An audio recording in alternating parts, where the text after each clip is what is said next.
right, good afternoon, everybody. Welcome on in, Carnelian. Welcome on in, Nix. Also, forgive me if I'm not associating usernames with faces or anything. But no, it's all good to see you.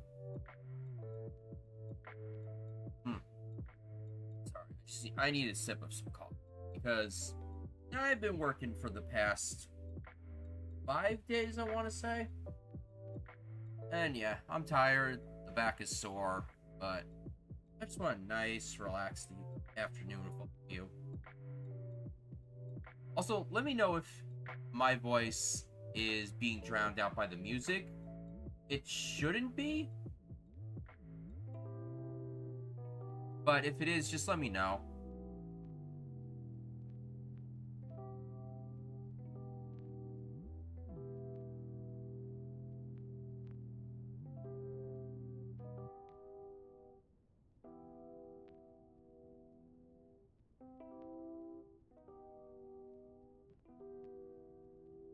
Started.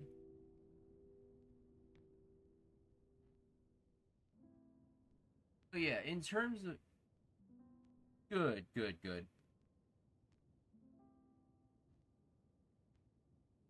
But yeah, in terms of housekeeping, well, it has been almost a whole year since I've streamed, and mostly I've been busy with work.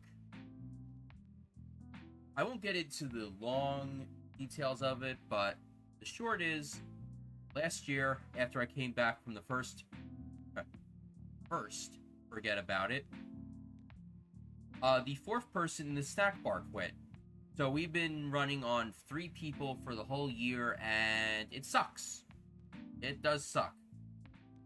But yeah, I'm still at the bowling alley. Maybe I might try to find another job, but it's kind of like, eh. That's what I've been up. That's what I've been up to. As short for work.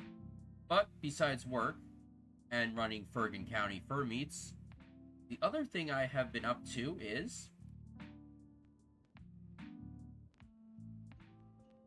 once again being back for year 2 of Forget About It. So, if you don't know the story about year 1 Forget About It, the super short version is, there were Nazi furs loose in New Jersey. They were making their own stupid convention, and none of the community stood for that. So, with the generous help of Furgeddaboutit and the First State, Forget About It was created. Year 1 was a smash hit, so we came back for year 2. But in the months between May 2025 and November 2025, Furgeddaboutit and TFS, they divested their assets from Forget About It. A board was elected for Forget About It, and we are now under a not-for-profit corporation. So that was pretty much the major thing. And because of all the company shenanigans and establishing the board, our hotel search kind of got pushed back a little bit. Now, just as a fair heads up, I wasn't involved in the hotel search because I'm just a founder. I'm not on the board. So I was hearing this from other fellow founders.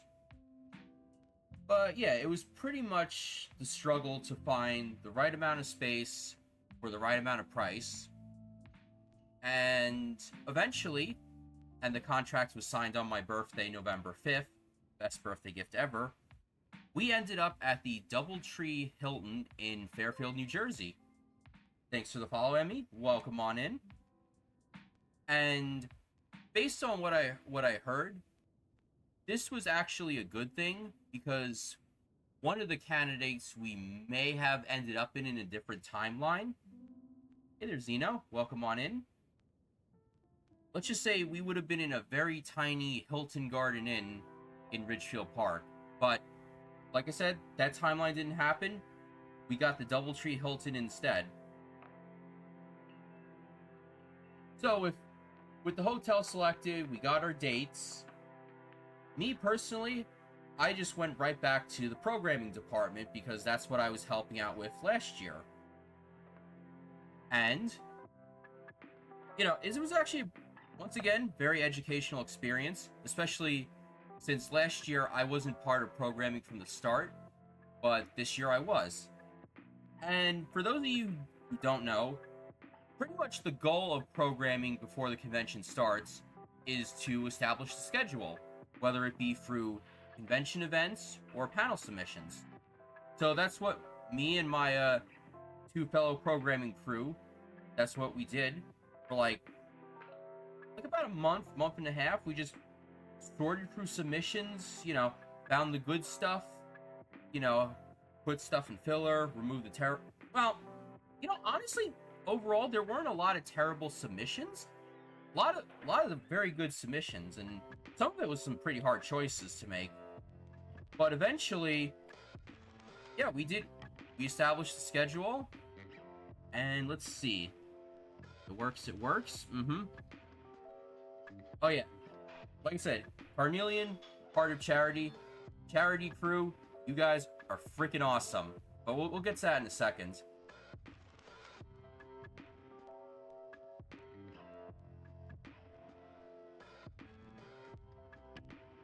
Alright, so we're gonna start first. There we go. Full screen. We're gonna start on Thursday afternoon, day 0. So after I got some chores done in the morning and the afternoon, my dad drove me over to the hotel because, he was off of work. Now, at least for me, it's a pretty easy commute. It's only like, my house is only like 20 minutes away from the hotel, so it wasn't the worst thing, even though rush hour was a bit slow.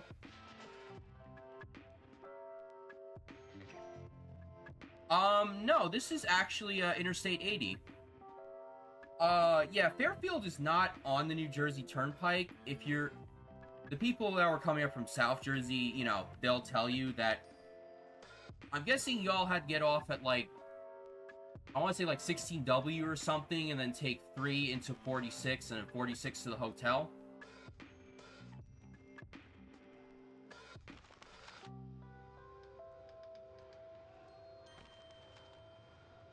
Oh yeah, and this Golden Socks, this is the first suitor I managed to grab on day 0. But I am getting a little ahead of myself. So, since my dad was off, he did offer to give me a ride and drop me off. And basically, since I was there, I'm like, you know what? I'm just gonna show him convention space. So I brought him down to convention space. And, it's Thursday. Nobody's doing badge checks. We're all still setting up. So I just, quickly showed him, okay, here's registration. This is what we do in there. There's main events. This is what we do in there. There's the game room. There's the panel room. There's the dealer's den. And, I guess he was, like, pretty cool. I've always wanted to show him the convention space, and, I did, and, it's not like I was doing some cover story or anything. We were a legitimate operation. But eventually I said goodbye to my dad, and, I went straight to convention business. In terms of staff stuff, pretty much everything was set up. So we went to the Night 0 social at Tavern 292. But before we went to that, I was wandering around. I got pictures of the Jerry Mobile, which is this vintage bug. I think Jerry said it was like 95% original parts. And yeah, he drove this thing up from South Jersey.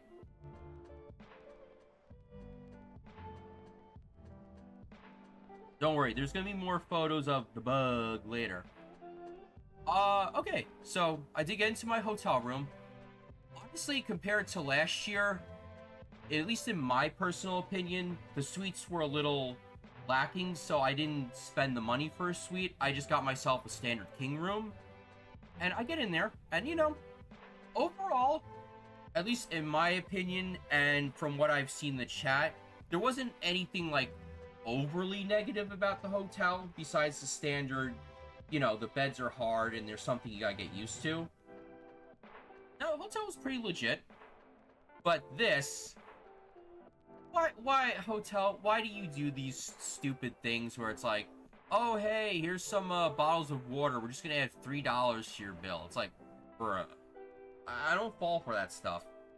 And, you know, because, spoilers, I don't travel that often. I have no Hilton Honor status besides the basics.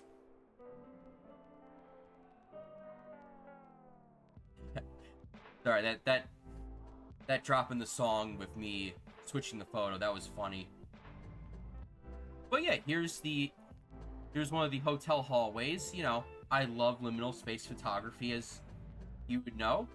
And yeah, this hotel got some good liminal spaces. And at least the other good thing is, so we may have tried for year 2, forget about it, at the previous hotel, but there were a few problems. 1, banquet bitch. 2, apparently they were trying to fleece us for way more money than, you know, last year, so, you know, screw that noise.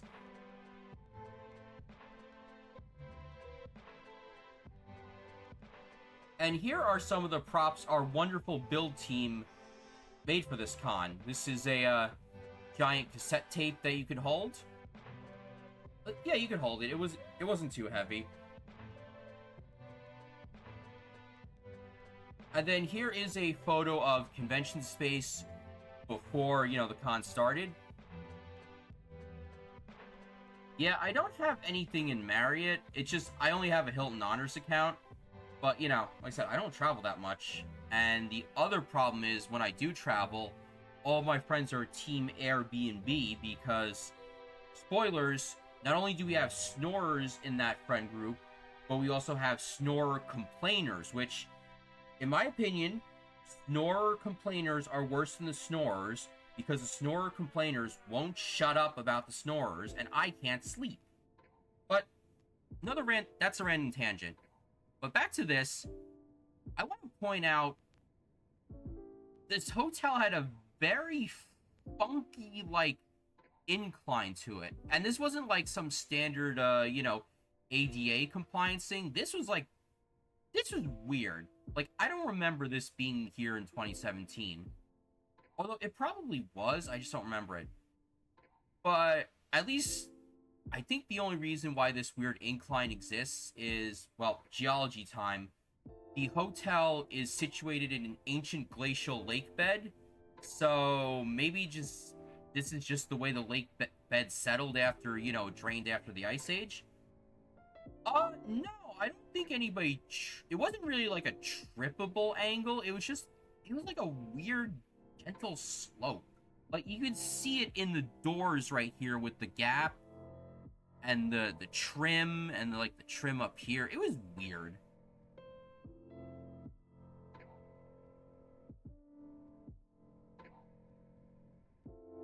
So this is panel room 1.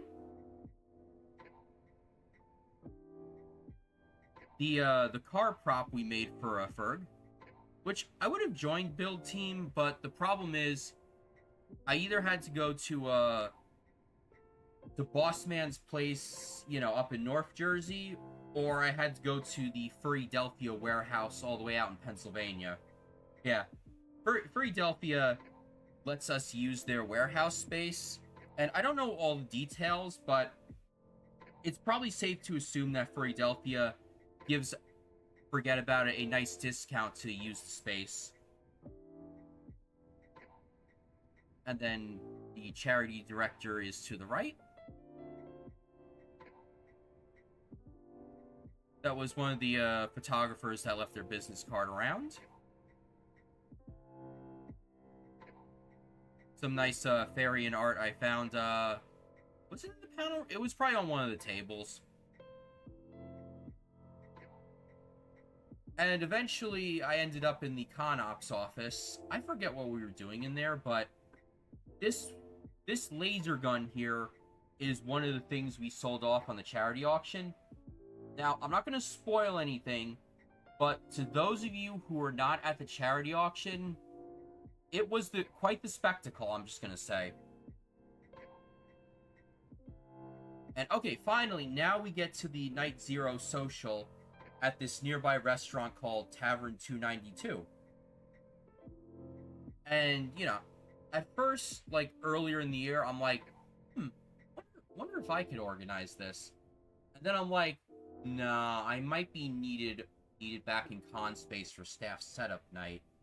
So, I was talking to the person who organized Night Zero social last year, and after a few just chatting, they managed to find this nice place nearby, and we got their back dining room. And by the time I got there, and Carnelian can vouch for this, the furries packed out the back dining room.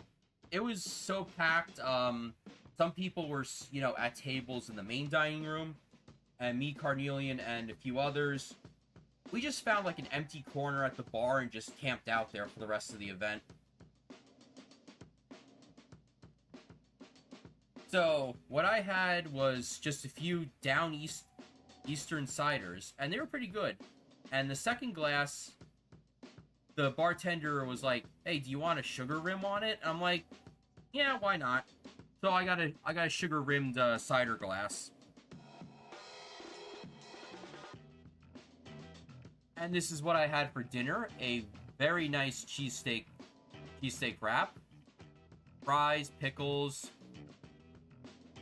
Yeah, Carnelian and Metro, I think they were the ones that were splitting that muscle dish in the back, and then Rel, our charity director, they were having fried pickles. But no, it was a very fun time, very relaxing. Got to blow off some steam before the convention. And yeah, I'd like to thank Jack of all Korgs for organizing this.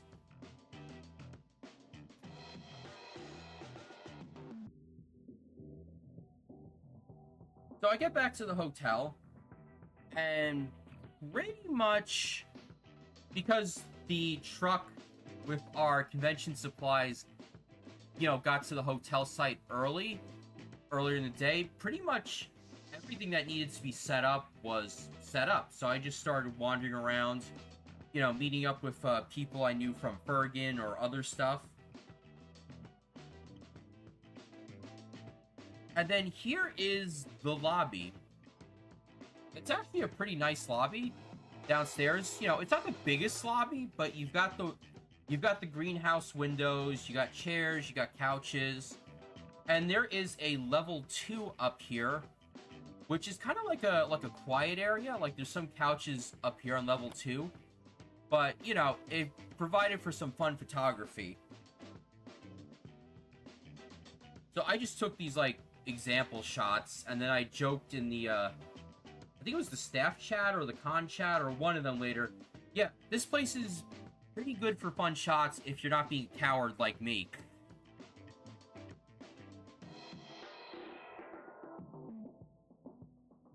Yeah, I mean, if you want to, Carnelian, if you want to share some fun behind the scenes stuff of your build team experience, you're more than welcome to in chat.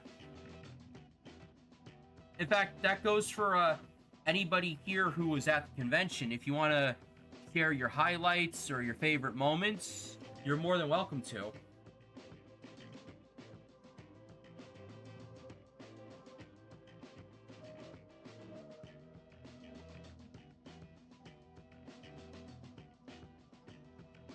Okay, so I hung out with some friends for the rest of Thursday night. I did not get much sleep because technically nowadays, because of work, I mostly sleep during the day and I'm up all night, so I maybe got like 2 hours of sleep. Plus, my neighbor was, my neighbor was next to me. We had connected rooms. Obviously the doors weren't open, but they were watching horror movies at 3 in the morning, and I'm like, okay. I was being pretty patient, so I wasn't about to go barge their door down, but it's I'm gonna say a mild bruh, because I may have accidentally been a little loud earlier in the evening, so I'm like, okay, fine, we're even. But yeah, I woke up. I did not touch the hotel breakfast because I was being a cheapskate.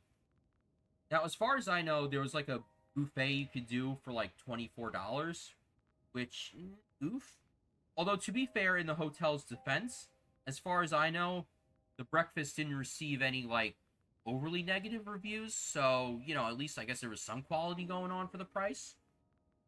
But yeah, usually what I do for these things is I'll go to ShopRite, I'll buy like fruit bars and stuff, and I'll just eat fruit bars and in-room coffee in the morning. But yeah, this was like about 8 a.m. at like a little beforehand, and yeah, ShopRite. Yeah, 8 in the morning, and that's when registration opens. But pretty much the main convention activities didn't start until like 10 a.m. with opening ceremonies. So you pretty much just wandered around for like 2 hours. So yeah, this was the incomplete chessboard upstairs by the lobby I was talking about last night. Now, fun fact, there are event rooms up here, but when I was talking in the staff chat, the head of Dealer's Den, she basically had to explain to us, because there's like high value religious stuff in this room, like from what I'm told, there's like fancy Bibles and like a Torah that's worth like $60,000. Attendees, if we ever do something in these upstairs rooms, attendees, we can't do attendee events up there. The only thing we could maybe do is a staff thing. And we were chatting in the chat, and I think there's like a few theories of what's going on up there. I think one of them is the Bibles and the Torah. They're those rooms are used for like a wedding chapel or something. If it's like a smaller wedding. And then the other thing is it's being used for tax purposes, because as far as I know, with my experience with Fairfield through FURG and like other locals, Fairfield's taxation structure is kind of wonky, so people do what they got to do to lower the tax burden.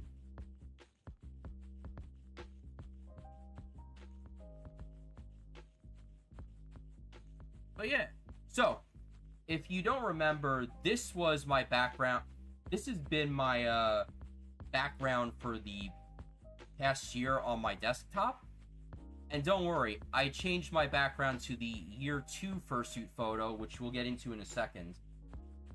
Yeah, I think in this particular photo, there was like 169 suitors.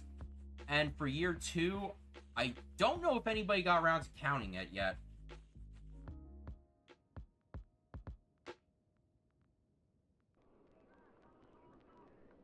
Alright. So I'm just walking by. Somebody left their ice bucket next to the ice machine. How about that? Yeah, it was... Honestly, as I said in my previous stream, last year's fursuit photo, we kind of had to pull a lot of it out of our ass, because it was on the schedule. It was on the schedule for a while, but a lot of details we had to pull out of our ass last minute, like who was going to photograph it, what was going to be our vantage point. And yes, for those of you who don't know, Forget About It 2026, we broke 1,000 attendees. The final count was 1,101.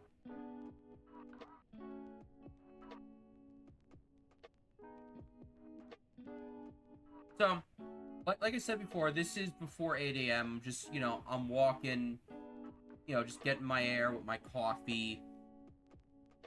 I see Tax and Moss, peel out of the parking lot, and I'm like, I guess they went for breakfast off-site. Nah, they just went back to their house to grab something. Yep, 1,101, which, according to WikiFur, that makes Forget About It currently in 63rd place out of, largest furry conventions.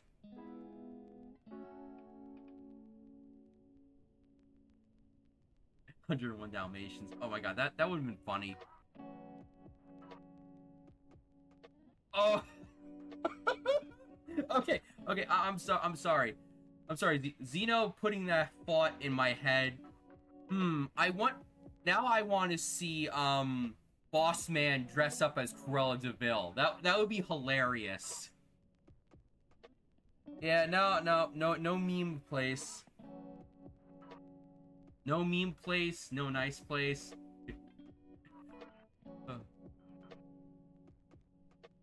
Here we are. Okay, so Tax provided a skeleton for a party. Don't worry, I'm gonna bookmark Osiris Cruella, and I'm gonna share that in the staff chat.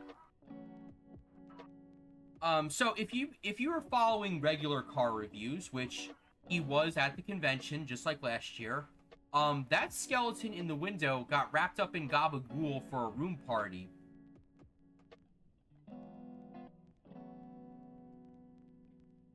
Alright, so I get back to convention space, and I do what I do best, taking photographs of standalone heads.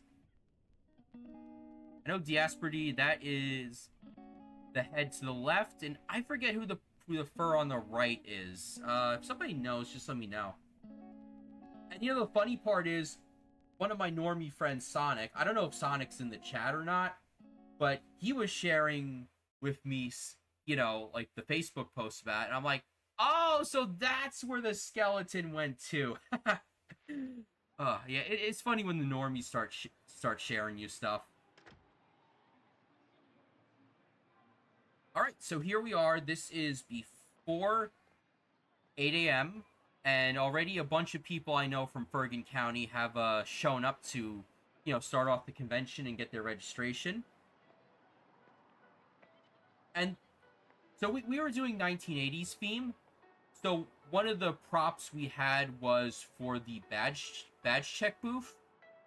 And basically, there wasn't really anybody in the booth for the most part. You know, like the badge checker was on, you know, sitting on that chair. But pretty much the main purpose of the Furlin Wall badge check booth was, you know, the registration line is to your left, and then the, you know, if you already have your badge, you just go in through the right. Yep, it was a Papers, Please reference, but as you can see where it says badge, please, we kind of just changed the wording last minute because, you know, not everybody knows what Papers, Please is off the top of their heads, and, you know, with certain, you know, thugs and their antics in Minnesota in January, we're like, let's just change that last minute. But other than that, the badge check booth, that was probably one of my favorite props. And to respond to what Ramosa said, I mean, Sonic's not exactly a furry, but he's pretty much one of the main reasons I am one right now, because he basically raided into a furry VTuber streamer at like 2 in the morning in like 2021, and the rest is history.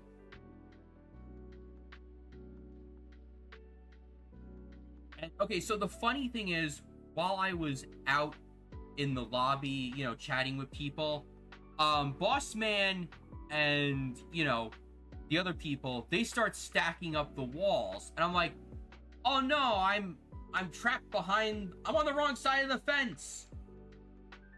But luckily for me, there's a back door in the background of the photo. I just went back through there.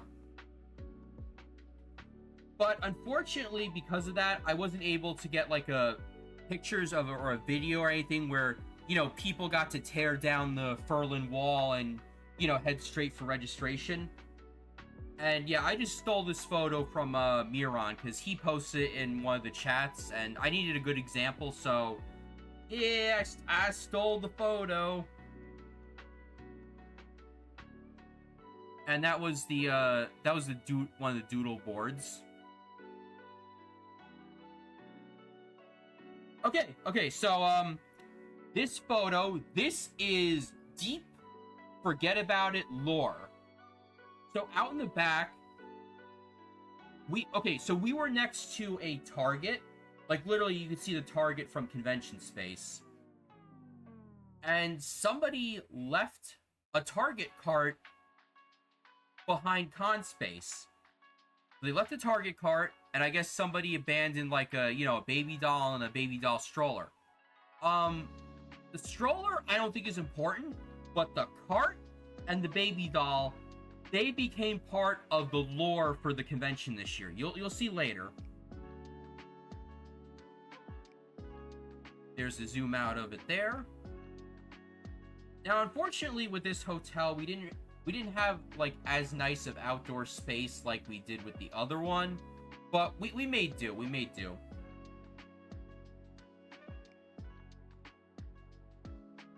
There's another photo of panel room 2. It was set up by my boss in a meet and greet configuration. One moment. Sorry. I don't think I have allergies, just your usual snot from the sneeze. But yeah, anybody suffering from allergies, I feel for you. And here is panel room 1, and I did not mean to catch this, but there was a suitor who was walking by, and it's like, oh yeah, this is probably the best unintentional photo I gotten of this event. Yeah, I don't know what happened Saturday morning, but my throat was starting to swell up a little bit for a few hours. I mean, it eventually did pass, but I don't know if my room's like dusty or dry or just, a bunch of pollen just managed to sneak in. I don't know. And then there's, suitor, non-suitor, suitor, non-suitor, funny. And those were the projectors we were using in the room. I think the projectors were provided by the hotel, if I remember right. They weren't bad projectors. They did have all the modern outputs you needed. It's just, holy shit, the casing needed some serious retro bright or something, because that stuff, like, was yellower than a Super Nintendo. And plus, I wish there were, like, better lighting settings on the projector, because you're gonna see in later photos, because I took a lot of photos of the panels, a lot of the projector stuff needed to have all the lights off so you could see it on the screen. So there was a lot of mood lighting. Alright, so here is my badge. Since we did the 80s theme, we did the cassette. And, well, I had 4 ribbons on the badge. Well, the first one is the founder ribbon, which me and like 11 others can use. Staff ribbon, because of course I was on staff. I got my panelist ribbon later, and then on the bottom was a joke one called Gabagool. And next year we're gonna charge money for the Gabagool ribbons, and we're gonna put it towards charity, because those Gabagool ribbons got snapped up pretty quickly, and even though it was funny, there was like one person who had like a 10 of them in like a chain, and I'm like, that's funny, yet could you, I don't know, maybe leave some for the others? But I think it's gonna be a good thing we charge for charity next year for those Gabagool ribbons. But yeah, I mean, even though I think I was the only founder that actually put that ribbon on the badge, it's not an ego thing. It's more of like, when people I talk to at the convention, they see the founder badge, their face lights up and they're like, they got real excited, like, oh, you helped to make this, yo! And like I said, seeing the excitement and smiles from the attendees, it's a good feeling.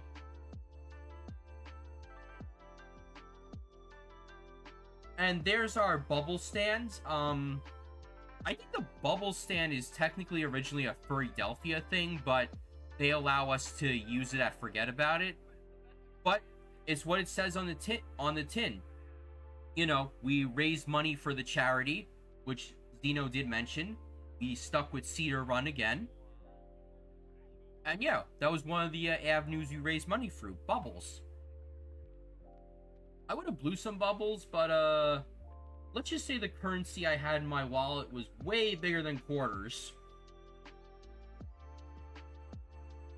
Alright, so I grabbed some suitors. And yeah, oh, I don't know if anybody actually did. Oh wait, did you try to blow bubbles in fursuit? Oh, that would have been fun to see. But yeah, if you look at the FurCon AI feed for Forget About It, I'm probably in the background of a lot of photos. Just saying.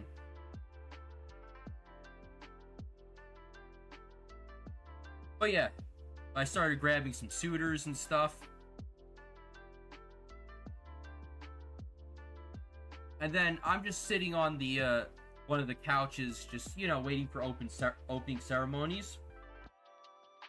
And then next thing I know, Flipper Comet brings out their RC car onto the con floor. And then I just, you know, I make a joke. Yeah, enjoy it while it can before it gets too crowded in here.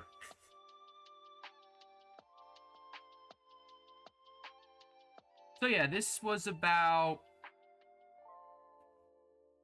I want to say maybe like around 9-ish in the morning. You know, people are starting to flood in.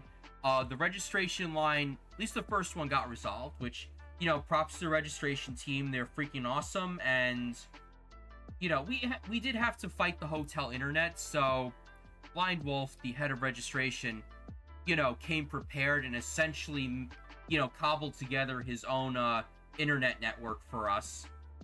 Even though we have to discuss, you know, how we're gonna use it better next year. But yeah, here's the hallway. Hotel bandwidth not prepared for anything in general. Because I think I did the speed run test, and the speed, it was like 10, 11 megabits per second. It was slow. But yeah, here's the hallway. The bubble stand isn't operational yet. People were just using it as a table. And then, yeah, this one suitor was hilarious. You'll see in a second.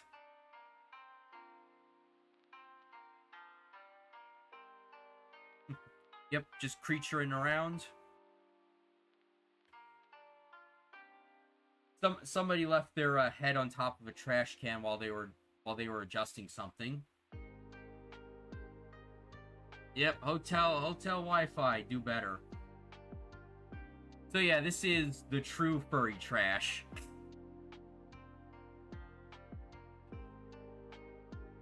And then I start wandering the parking lot. Boss Man and crew, they were setting up for the car show later that day. So for those of you who don't know, originally we were going to have our famous car show event on Saturday, but the weather was complete garbage on Saturday, so we had to do it on Friday because, you know, Friday was the only real good day of weather we had at the convention. So, you know, Boss Man and crew, they're just doing some work. I'm just following them because I got nothing else to do. And then I get distracted by the blue fox in the parking lot. Like I said, beautiful day, and we were under final approach to Essex County Airport, which, you know, general aviation. So there were a lot of, like, Cessnas and related planes, you know, flying above our heads. But yeah, I mean, even though, you know, the location is suburban sprawl, bruh, it still wasn't a bad location for what it was. Just, you know, I wish there were better, like, transportation access for, you know, those who don't have cars. The plane's flying away. There's the parking lot. There's a Route 46. Let's see. Oh, Metro tried to... Oh, nice. Yeah, I do have a few photos of Oliver in this set, so we're going to see Oliver. And then, yeah, there's 46. There's a Raising Cane's across the street, which I think a bunch of people, they did raid. I didn't have any canes during the trip because, you know, spoilers, it was too crowded, but I had something better. Alright, and I caught up with our Blue Fox friend and got a photo. And yeah, here's the parking lot for the car show. Basically, you know, just don't park in here if you're not part of the car show. Although I did joke to some people, you know, it's like, oh, you can't find a space? Well, it looks like you're going to be part of the car show. More plain.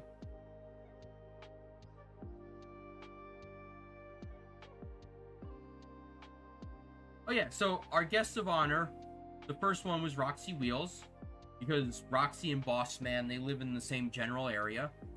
And then the other guests were some of the Glitzy Fox crew.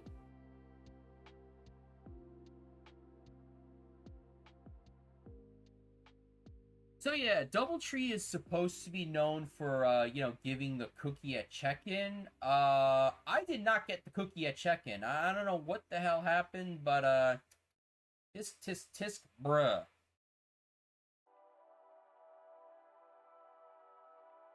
So I get back inside, and that one suitor I was showing earlier, they were chilling on the couch a lot during the convention. Hey, Prime, how you doing? Yeah, it has been a while.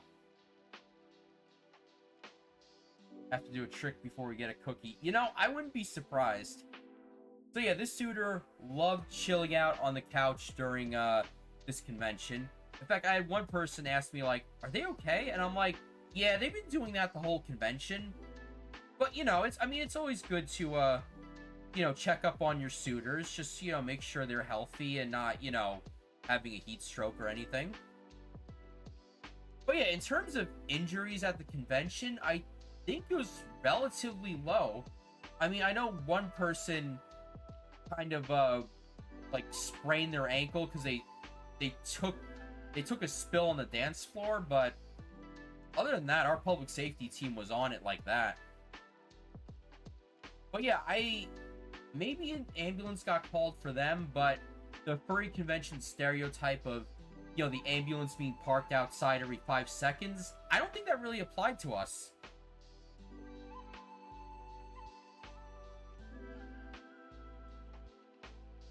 Yeah, from what I saw in the con chat, it looked painful. It wasn't a full on break or anything. It was just like, ooh. But here is another one of our props. It's a phone booth. It's from an 80s movie, but for some stupid reason I don't remember what the reference is, but it was another popular prop. Yeah, I mean, there was a phone prop in it.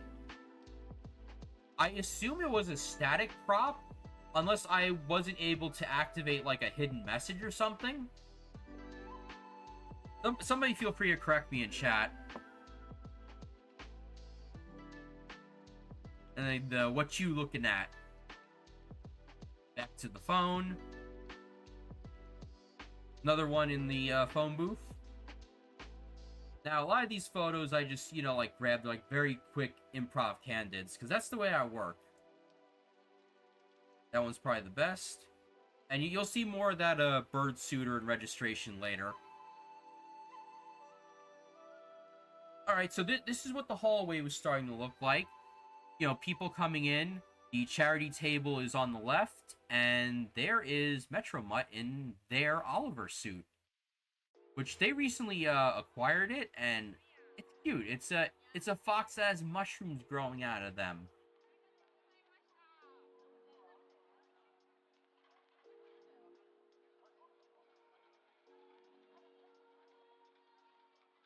Yep, you are right down there on the left, reaching for something. I don't know what you're reaching for.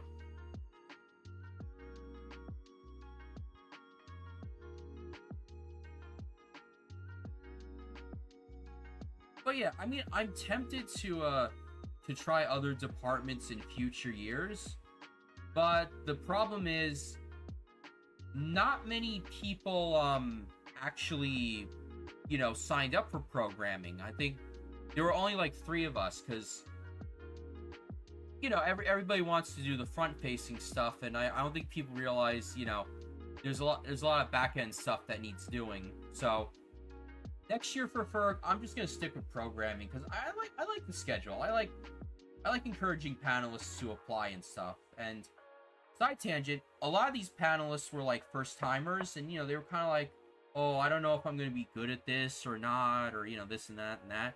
And spoilers, when it came their time to run their panels, for first timers, they knocked it out of the park. So the lesson is, if you think you can't do something, try it, and you're going to be probably proven very wrong. I'm just going to say that.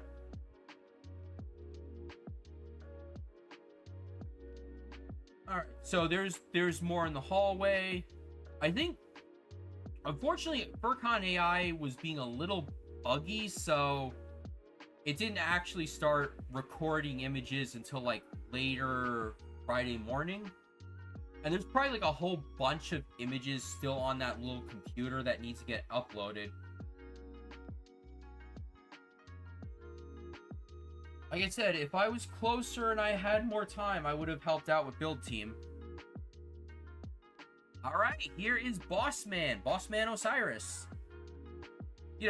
He's got the 80s swag, and basically before opening ceremonies, he was just wandering around playing 80s stuff in the boombox.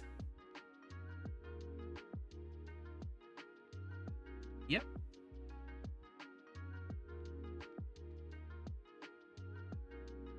Yeah. I haven't really talked to Osiris's wife, but she seems pretty cool from what I've overheard at the house party. Okay, so I did go into the dealer's den for a bit, and I didn't blow my wallet in dealer's den. Not because I wasn't interested. I think I was just more trying to save my money. But I did get a sticker from Tansy because, me and Tansy have interacted on Blue Sky before, so I just wanted to introduce myself in person. So, I chatted up Tansy, and then I chatted up the Wawash people. I did see that Rocky's Roastery was there, but I'm gonna just order some coffee from them online. And also, sorry, let's see. Welcome on in, Blue. And welcome on in, Amari. And yeah, like I said, volunteers are the lifeline of conventions. And, like I said, we could always use more.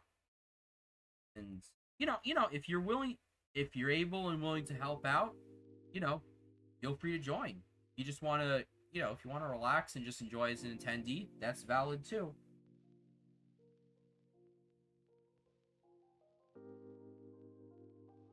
Yeah, Tansy's got some awesome stickers. Hold on. Okay, there we go. Alright, some more suitors. Oh yeah, no, it was a fun dealer's den. It was a small one. So the dealer's den head, she wanted to, prioritize, quality vendors over, like more mediocre ones. No offense, but it's a small room. You gotta make do with what you got.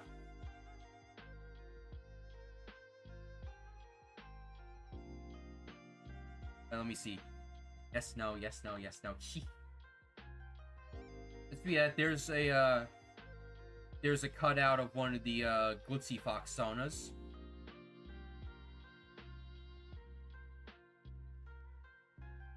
There's one of the convention run events, Soul Train. Alright.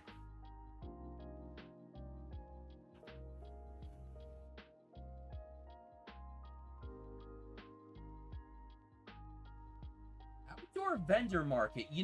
That would be very interesting. That would be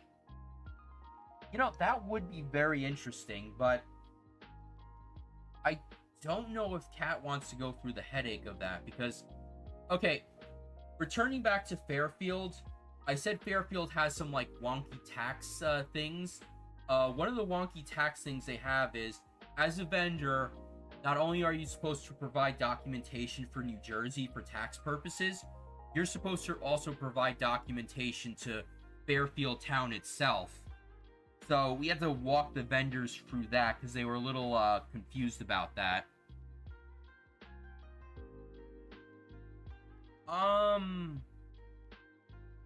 That's actually a good question. Since this was a convention run event, Soul Train, it might be in the archives. I'm not sure. Okay, here we are. The shopping cart made an appearance again. I guess the Asperdy just grabbed it from the back and then started wheeling this one suitor in with the baby doll from con space, and it was hilarious. But then public safety's like, okay, you know what we gotta do? Put the cart back outside, please. I mean, I assume we do, because I know we have an archive for like art assets with Ashley and stuff. I should ask around about that. Like I said, hey James, welcome on in. Like I said, I am a founder, but I'm not a board member, so I don't have access to everything, but I'm sure if I asked nicely, people would just let me in. Yep, there we go, wheeling the cart right back out to the back. More suitors. Alright, so here we are at opening ceremonies. Oh man, that sucks. But like I said, glad you came to the stream anyway. So yeah, there's Bossman Osiris. There's number 2 Hyperfox. There's Cat the Dealer's Den head. And these two were part of the Glitzy Fox crew, if I remember right. But yeah, opening ceremonies at FURG is short, it's sweet, it's to the point. We should get straight into the convention action. So opening ceremonies ends, I step back outside, and the boy is getting grabbed by the booper.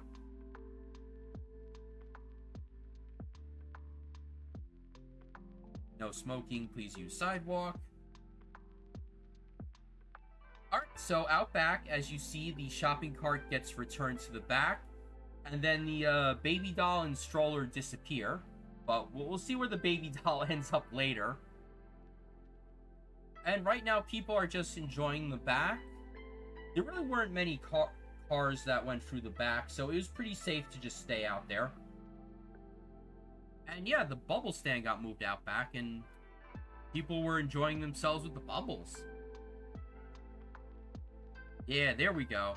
Like, I took a bunch of photos of all these bubbles, but for brevity's sake, I just had to, choose the best ones. Oh yeah, no, the weather was perfect on Friday.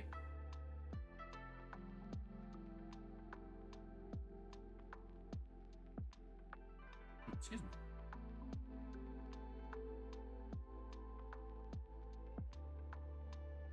Although, as much as I would have loved to use that rear parking lot for like activities and stuff, I think the office building to the left of this image, they own that lot. Although maybe next year we can just I don't know the liability headaches of it, but it's an office parking lot in a weekend in New Jersey. You should be able to do whatever the hell you want with it, but yeah, I believe so, Zeno. Yeah, because the entrances were chained off to it, so you couldn't bring cars into it or anything. Oh yeah, that gazebo was nice. Yeah, there's a gazebo off to the right of this image. Concerned about the other space. Which other space are you referring to, James?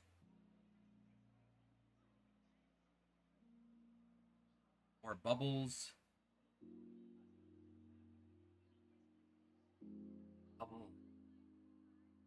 Oh yeah, the bubble stand is... Alright, so panels started up, and this one is a Would You Rather panel, and Trey here was one of the first time panelists, and they knocked it out of the park.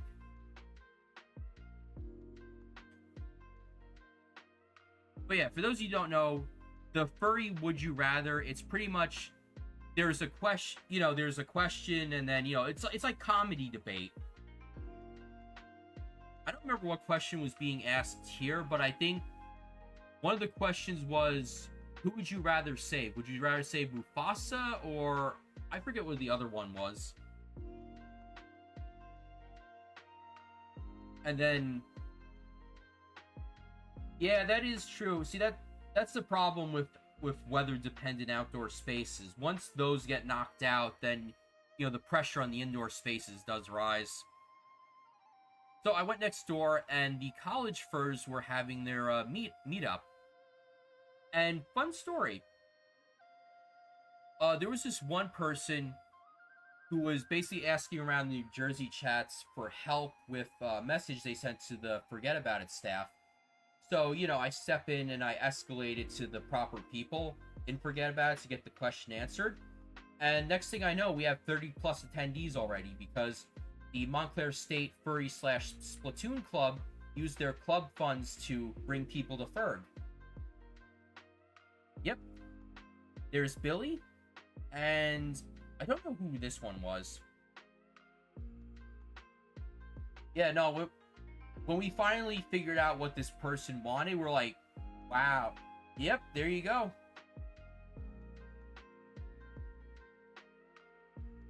And then these were some of the room parties that were going on. 100% smash hit. That was the Sopranos panel, DJ. I think this one was another room party. But yeah, no, this Maid Cafe thing went so well that the convention wants to try to throw more official resources to it. Like, I think it was so popular at one point, there was just like a whole line of people in the hallway waiting to get in, give their donations and get their drinks.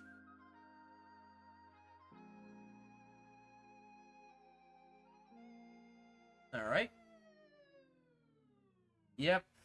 I'm not gonna talk about it, Zeno, but we're sharing the same brain cell right now. But anyway, so I popped back into Would You Rather, and people were still having fun in there. But yeah, I popped into most of the panels, although I hate to admit this, as a person who created the schedule, I forgot some of the material was on the schedule in the first place. Oops. But yeah, this was the College Furs meetup, and pretty much it was like Montclair State, Stevens, there's like a few others. Let's see, you're the one that brought FURG up. Like I said, I'm glad you were able to use your university funding to come to FURG. Because, yeah, I mean, I wasn't a furry in college. In fact, I was probably more shitting on furries in college than, actually enjoying it. But if Fairleigh Dickinson gets their own furry club, I'm gonna, make a little appearance at their meeting for support. Show them my old-ass student ID. Seriously, it's old ass. I got the ID back in 2012 and I graduated in 2017. Yeah, I'm old! Alright, more Would You Rather? Then I go back outside and, people are using the car prop. Yeah, I am done, Fossil. Although, actually, I'll probably set it up later. For this PNG model, I do have a version where I'm old.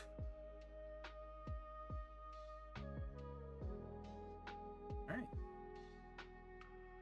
But yeah, no, people were having fun with the car prop. I don't think they realized that there were handles which you could use to lift it, though.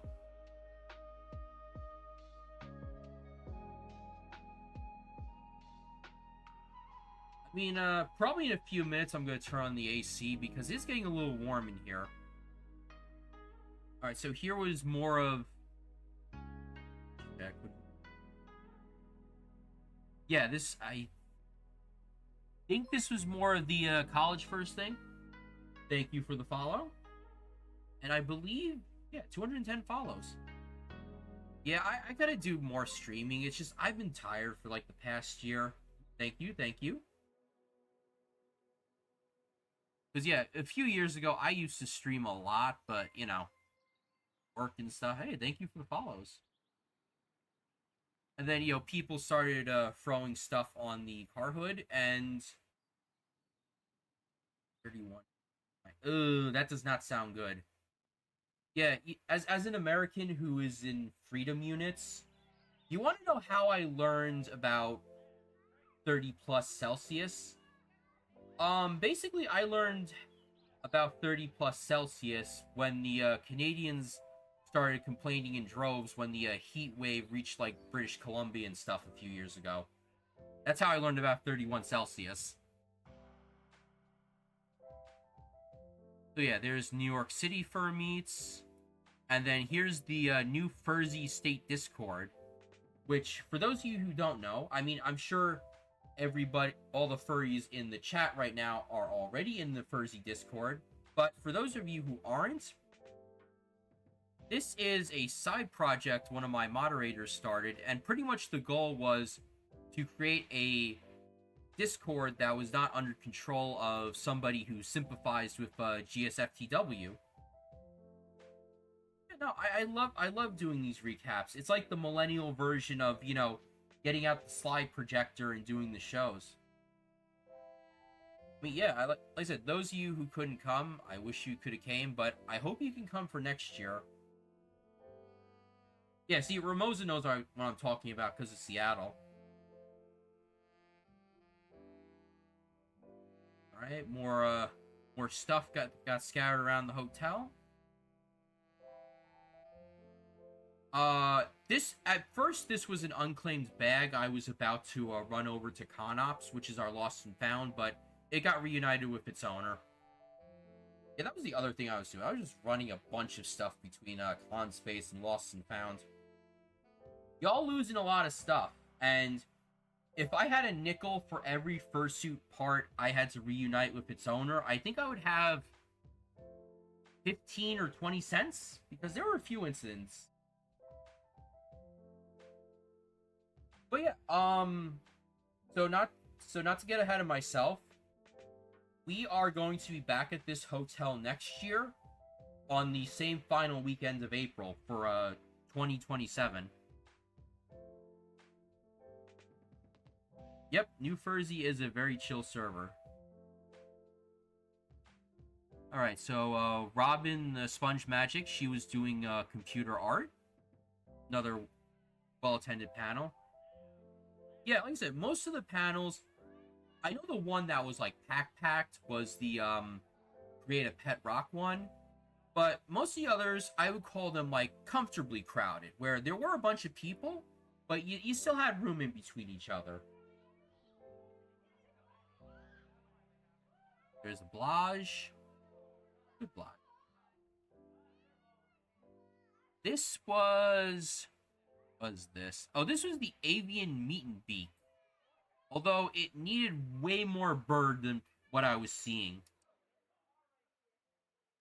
Well, unfortunately, the person that was supposed to head up this meet, they were unable to show from what I remember correctly.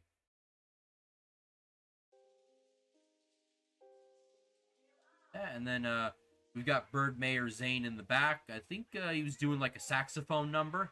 Hey, Valios. Nice to see you. Ah. Printer nonsense. HP? So yeah, we were just doing that. Doing a nice saxophone dance. And then I go back outside, get some more suitor pics. There's Flipper. I forget who the one on the right was. And then we've got a headless Bubsy in the back.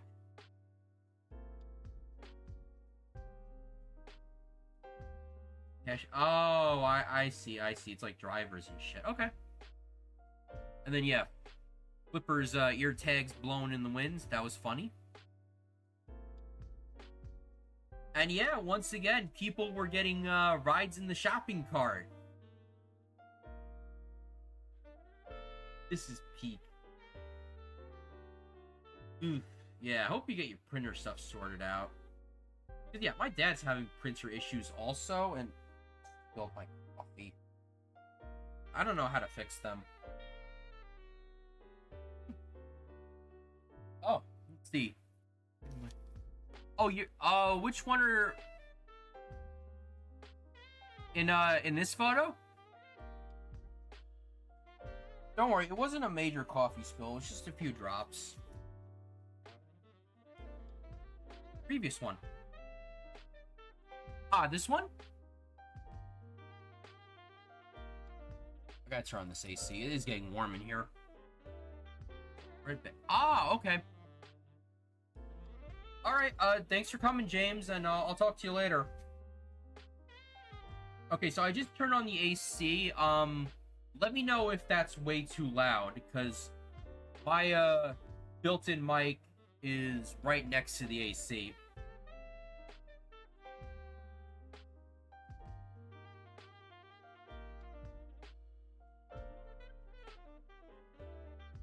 So yeah, Taxi Cab is getting a ride in the cart. This is great. Good, good. And yeah, I got me a Murray.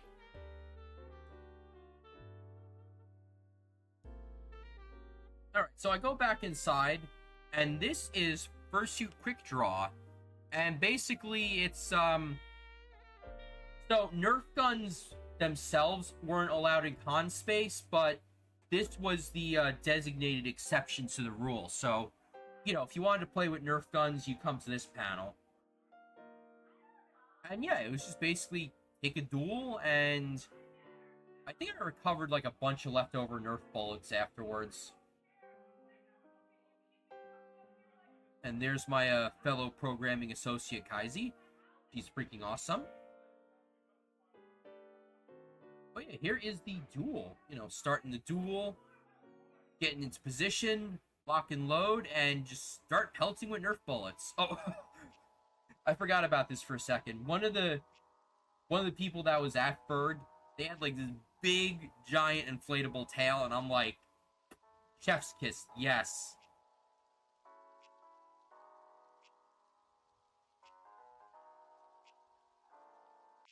No? Yeah, back to back, or at least as best as you can with the tail.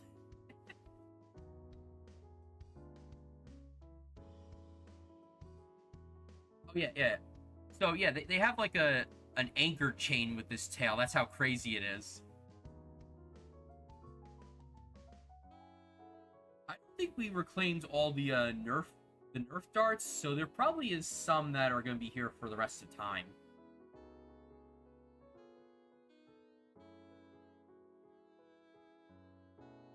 Alright, so, and then I went back outside. The car show was starting up. And yeah, Boss Man and Posse make their entrance with the prop car.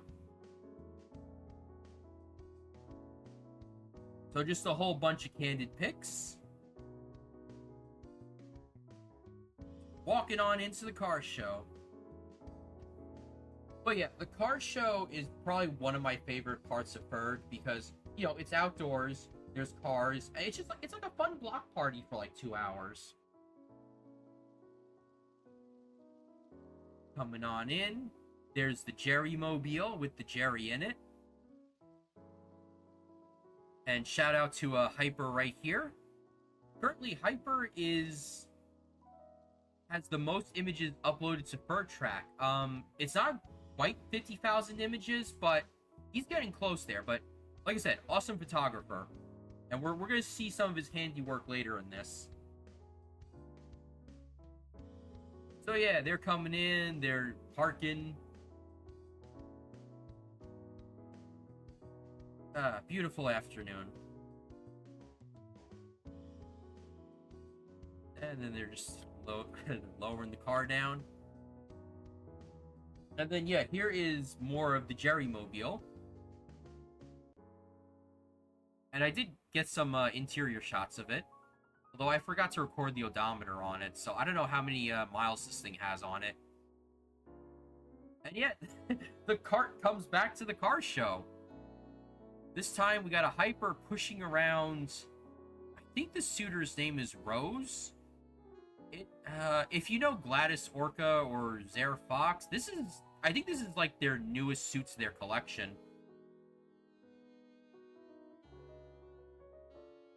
But yeah, no, the car show was well attended.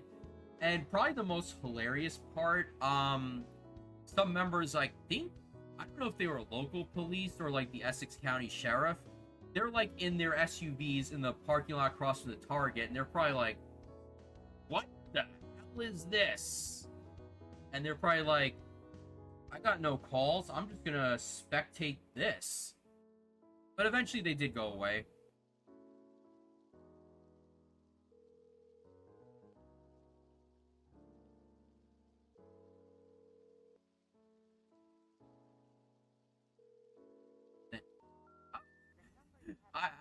Okay, I didn't realize holy shit, I caught this on camera. So there was a limited edition shirt that Tax the Rat printed for FURG, and they managed to sell all of it. All right, so I got more of the interior. Yeah, like I said, all original parts. Hardly the time to go sinking a lot of money right now isn't what we're building for. Engine compartment in the back. Then the two of them boop.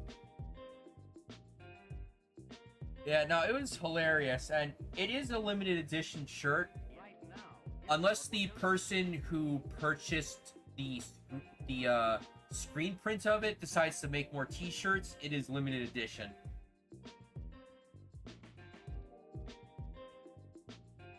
No, they're pooping. They're pooping their noses to each other. Yeah. So there was a motorcycle, and like I said, we had the 1980s theme going on. So you know, there were a few 80s cars in the parking lot. This was, I forget what this was exactly, but this was another beater that was interesting. There's the front of it. And then Jay the Griffin, one of our guests of honor from last year, I think they could only come up for the day. Excuse me. So instead of bringing like one of the Wee Woo mobiles, they brought this basically it's a minivan that Fiat made. It's very weird. All right, for the cars. It's getting into the car. This thing. No. Honestly, I think Roxy did have a vehicle in this. I just don't remember what she brought. There's Maddox's car on the left. And yeah, even Cooper Tom showed up with this Porsche. Yeah, there we go. There's the money shot. The kitty brings car to convention. Just more people looking around. Like I said, the vibes here were very great. Like, I just kept going up and down, just getting everything. But yeah, this is one of the highlight events at FURG, and I hope it's one that never goes away. Good, I finished my coffee. Cars. And then, I believe this was the truck we rented for, like, to bring stuff from the Furgeddaboutit warehouse. That, and there's Billy.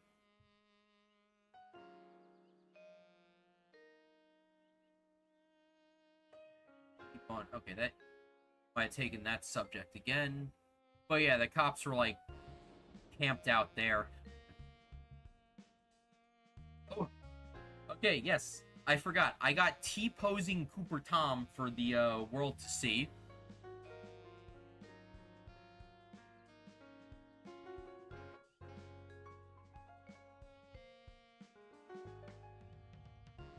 So yeah, more Collie in the cart.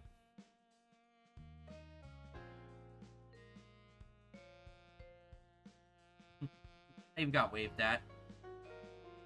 Like I said, I am gonna upload this stuff to FurTrack probably in the next few days. And then here's more of the Fiat Mini thing. Hey, Common, welcome on in. You're just in time. I am currently at the car show part of the convention. Yeah, so Fiat JTD 105. Of course, what a furry car show isn't complete without Miata. And having your fursuit head on top of your car. Oh yeah, this was some Jaguar, I believe.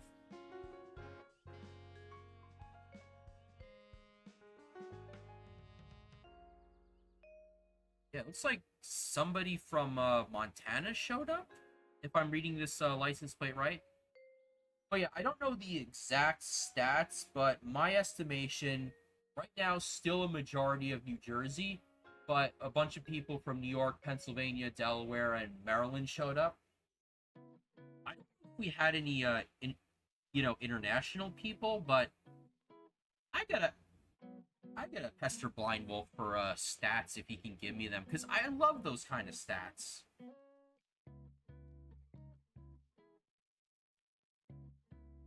The oh yeah, the fur that had the Subaru license plate for Maryland showed up.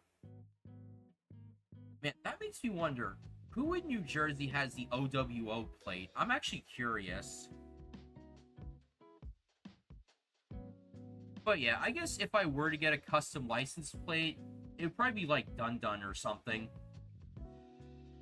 But I have to see what's available. Let me put a bunch of plushies on their Audi. Yeah, only at a furry car show can I say sentences like that. I don't know. I said just everybody relaxing. Like I said, if the attendees are relaxed and happy, then I'm happy. And if they're not happy, then I'm gonna damn well fix it. Or at least do what I can to try it. 855 or... Oh, that was one of the...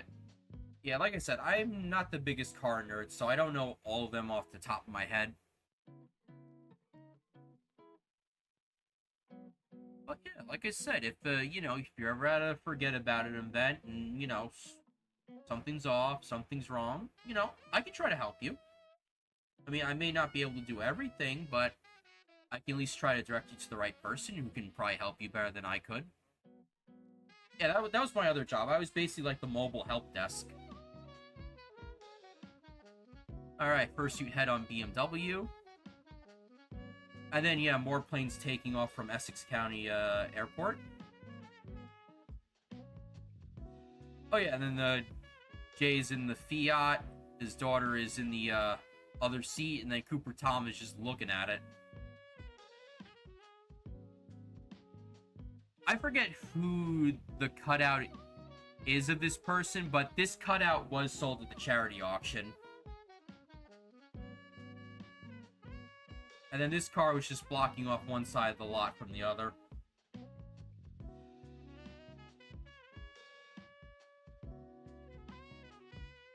Alright, so, like I said, this was probably like my final pass of the car show, and then I went back inside. And yeah, at that point, yes, I did get lunch earlier at Willowbrook Mall, since me and Kaisi took a short trip over there to get food. So yeah, not only did I have Chinese food for lunch, I had leftover Chinese food for dinner. And thank you for the follow, Realist. Welcome on in.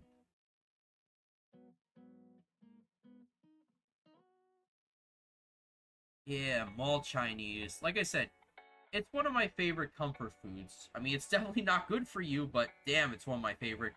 It's my favorite gross food. That's what I'm gonna say.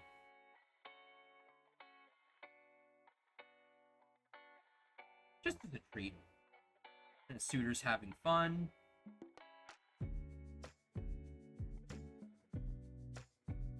More heads on the cars.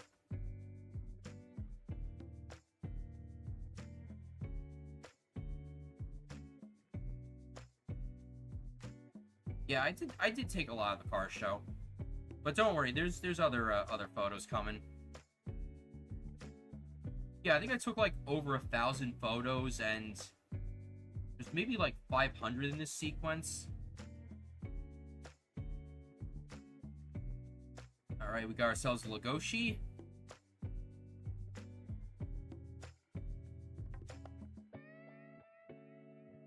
All Chinese and Philly shrimp cali roll. Interesting. How do they do it down there? I guess it's like similar because, you know, it's a tourist area.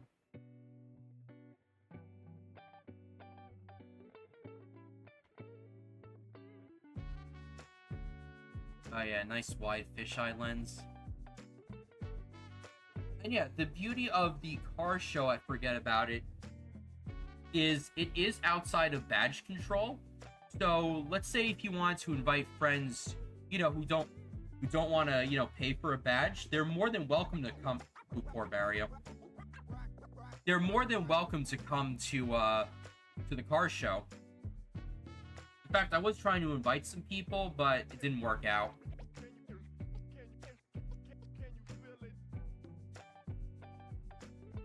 All right, more Jerry.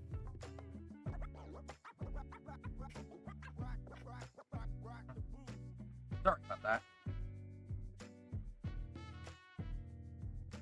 Good restaurants don't boom. Nice, see.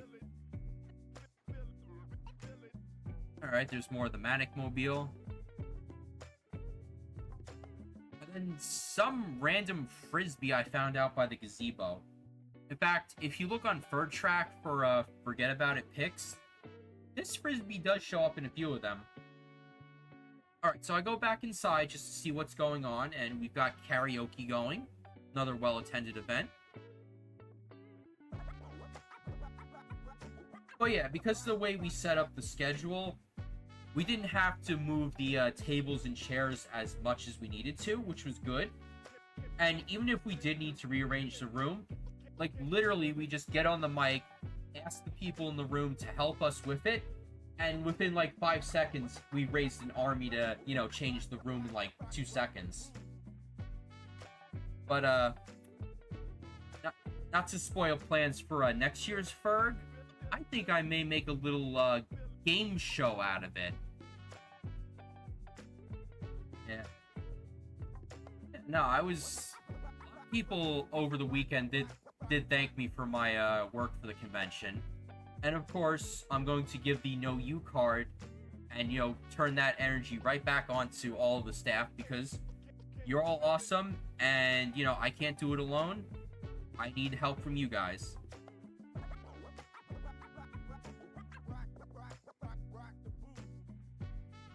Let's see, somebody was doing a whiskey party in their room. So yeah, the car show was wrapping up, and this was the view from my room. I was on the second floor, like 212, I believe, or 211, one of those rooms. And that's one of the DJs that was going on Friday night. So yeah, here's a hallway shot. There's that one kimono suitor from earlier, and once again, they're just chilling on the couch. And then this was a lemonade that was left in panel room 1. And I assume this was the lemonade we got the programming boss when me and Kaiser went over to Willowbrook Mall. Because, you know, we asked our boss, Snecky, it's like, hey, you want anything from the mall? And he's like, I'm good, but if you want to surprise me. So me and Kaiser were like, okay, let's give him a plain salad. But then we're like, let's just get him some Wendy's. And, oh yeah, so this is the clicker training panel. God, this was a fun one.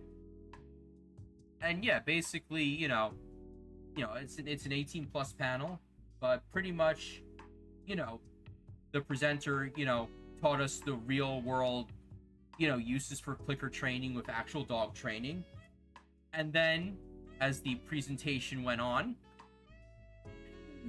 demonstrated to us on how to, you know, clicker train somebody into getting head pats. And I'm kind of glad I wasn't the volunteer because, holy shit, I would have...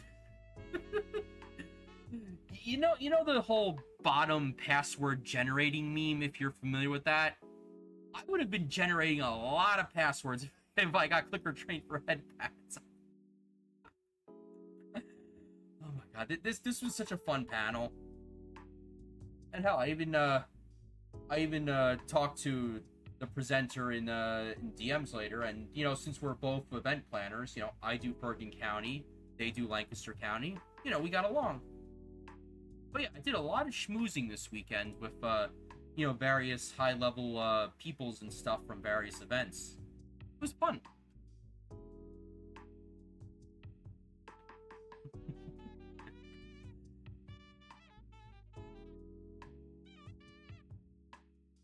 Oh my god, I want this back next year. Like I said, we gotta break all the bottoms. Alright, so clicker training, I went over to the next room, and yeah, there was the Farian Experience meet and greet, which, from what I heard, that was another popular panel, and, it was a nice space for a lot of people to open up.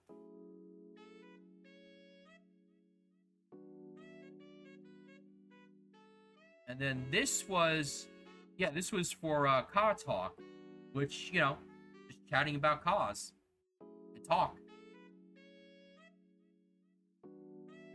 So I stepped away from Car Talk, and I went to go look at what was going on in main events. And by this time of the night, it was DJ time. And the person who's doing the DJing, ISO, yeah, I was glad they managed to get themselves a DJ spot, because last year they tried to get a DJ spot for FURG, but they were denied. But this year they were accepted, and I was happy. Although I'm impressed, because they have like a slower, a little bit more of a slower kind of music. I thought they would be placed like later in the morning as a wind down, but nah, they were placed as the opening act for Friday. In fact, give me one moment. Okay, not yet, but I did take a sample of their music. Alright, so this was part of the Berlin Wall. Got some posters on it. And later that night, my boss was doing a DJ set, which I do have photos of. Somebody left something in the door.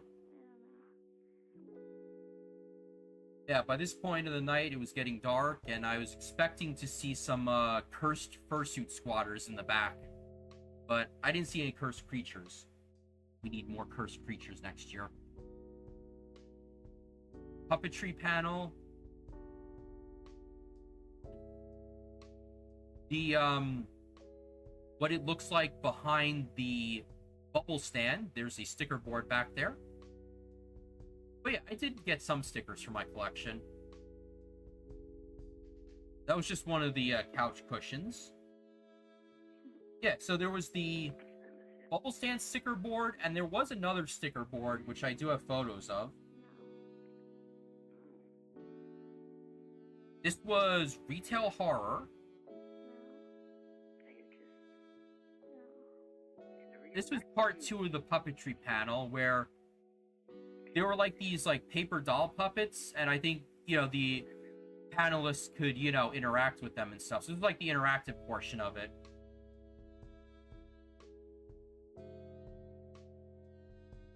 As far as I know, the hotel staff, they loved us. And, they were pretty good. At least in my opinion, they were constantly, servicing the water stations, which was good. I mean, I should have talked more to the staff, but I was just mostly saying, like, hi and thanking them for, doing this all weekend. But yeah, the hotel staff loved us, and basically, I guess by, like, Saturday or Sunday, I guess the hotel staff and the board, they talk. They're like, okay, you like us, we like you, we like that this is a very big event. Let's sign the contract right now. And I'm glad that happened, because the board, they have very busy lives, and I'm glad a hotel search, knock on wood, is not going to be one of their tasks they need to do for next year. And yeah,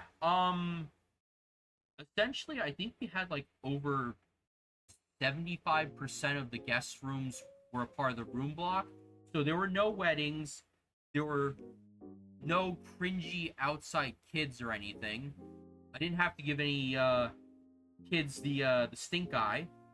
So yeah, I think I'm glad. And like I said, I know for the South Jersey peeps, yes, this is far for you guys.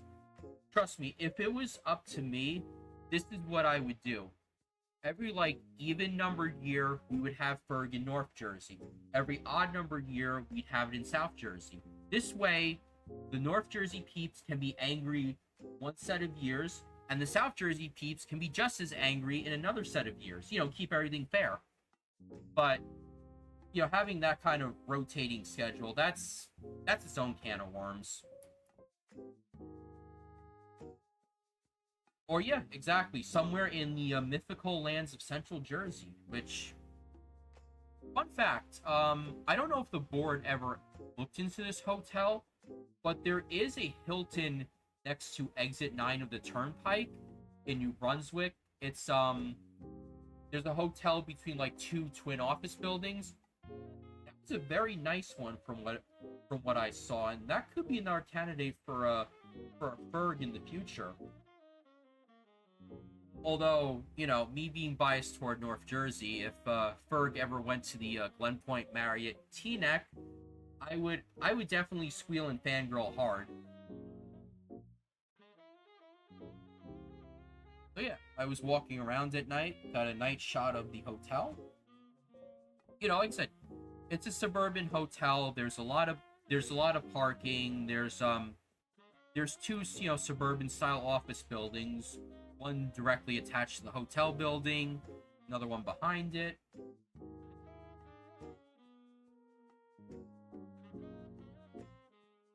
And I believe this room, yes, this was the room that had the noise party, and it had the skeleton we talked about earlier that was coated in gabagool. Yep, Ramosa is right. Compared to our Western friends, we're tiny. But even though we're a tiny state, it still does take a while to get to places, especially during rush hour. And yeah, here is Cedar Run Wildlife Refuge, our charity. And this was on their table. And I have been to the grounds at Cedar Run. It is very peaceful and beautiful there. And Ember, we gave her a very nice enclosure last year. Like, you guys see this thing in person. She's got a lot of space, and yeah, I love that box. But yeah, me personally, I think I donated 100, maybe like $120, $130.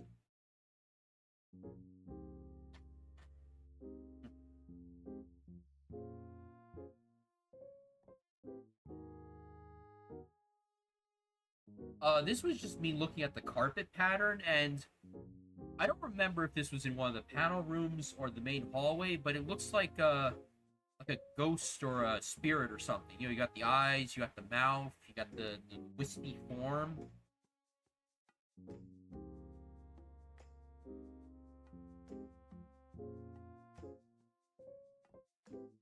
Yep, that's Seattle traffic for you. Although I hear you have a cool new pontoon bridge that has a light rail network on it. Which, if I'm ever in Seattle, I would love to ride that to see it. There's more of the... Okay. Why did I put this in here? Oh, yeah. That was just more of a reference image for me, in case I needed to hook up audio to this, because... I mean, I want to improve on this next year, but I'd like to learn the AV stuff a little better, so I can try to, troubleshoot better, not have to, waste time escalating it to, like, my boss or someone else. But, like I said, we're gonna improve and keep being better. But yeah, there's our sound equipment. Yeah, unfortunately for Furgeddaboutit, for those of you who don't know, There is a train station that's somewhat nearby, but, excuse me, the Montclair Boutin line does not run on weekends up to said train station. So, Montclair Boutin line, more like Montclair Brutin line. Somebody left some junk. I'm just flipping my notes.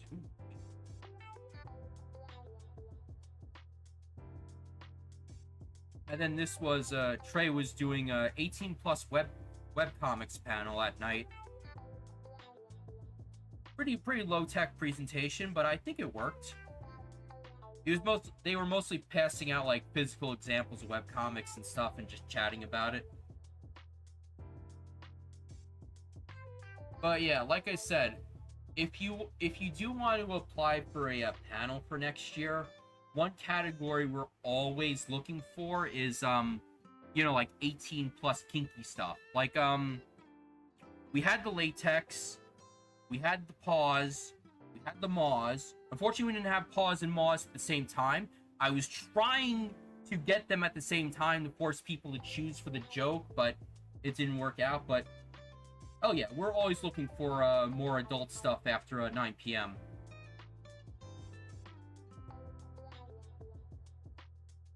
I mean, personally, if anybody wants to do a rope or straitjackets or restraints panel, just saying. All right, so this is my boss, Snecky Jensen. They were doing a DJ set also.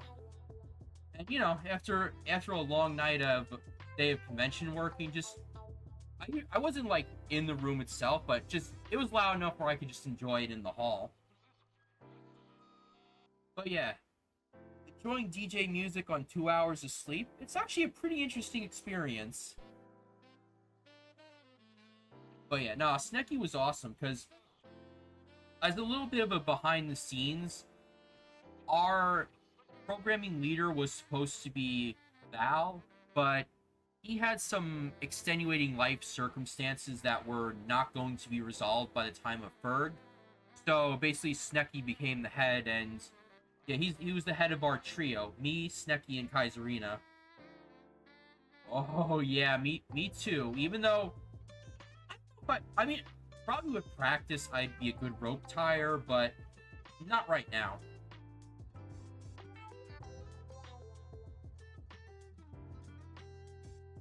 No, the dance floor is going well, and I don't think the rave rooms were ever like super crowded because remember, you had the room parties to help alleviate the pressure, which was a good thing. In fact, I think okay. Let me just pause my music for a second. I'm gonna turn the display capture off so I can just pause the music. Yes, I have 2 monitors, but I'm too lazy to use them right. All right, we'll put the display capture back on. And this was just a quick snippet I took of Snecky's set. And I'm hoping I don't get VOD muted for this, but, it's only less than 30 seconds. Here it goes.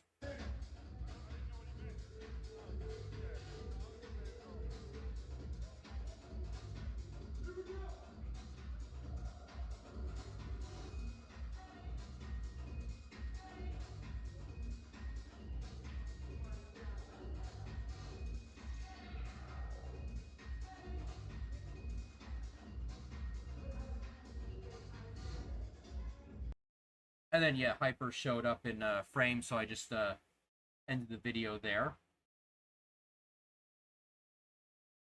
No, I liked it. Even though I know some people, like one of my friends, Miran, he was like, the way he put it, he can't dance to noise. He needs something with a bit more. I don't know. I forget how he put it musically, but even still, I still enjoy the DJ music.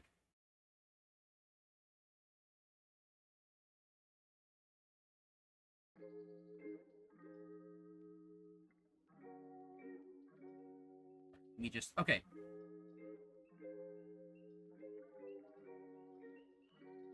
Put display capture on. All right. So I go back into game room, and I'm helping Tyler set up for his werewolf sessions. Now, last year, werewolf was very popular. It's just the problem was, because we were doing a lot of improv stuff, Tyler didn't get the time that he deserved.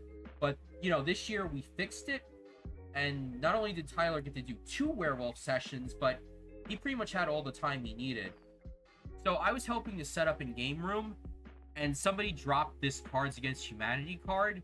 And as I joke in the staff chat, no, no, no, no, no, no, no. I will not let Furgeddaboutit ruin this wedding. And I got a lot of laughs in the FURG chat.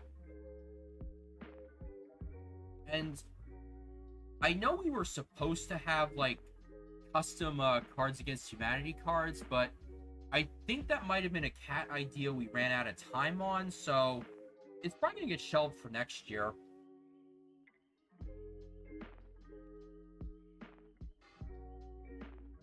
Plus, yeah, we were supposed to have a con book for this year, but I think that's another idea that got shelved, so we may have to like recycle the material for next year.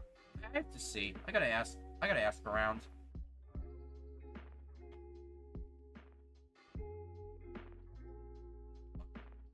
Yep. That was another one of the DJs. Yeah, that was on Saturday, so. And this is another convention up in upstate New York, Euphoria. Okay. So, if you haven't paid attention to my socials, right now there's 2 conventions that I have a strong possibility of going to this summer. Either I go to Furgeddaboutit, or I go to PersonaCon in Virginia. I just have to see a few more things, and most likely, I want to try to go to Furgeddaboutit, but like I said, if I can't, then I'm just going down to PersonaCon, and I'm going to spread the love of Gabagool down south. Hope we have business cards then, because I'll get into it later. We could have some very sexy black business cards to hand out. I'll explain later.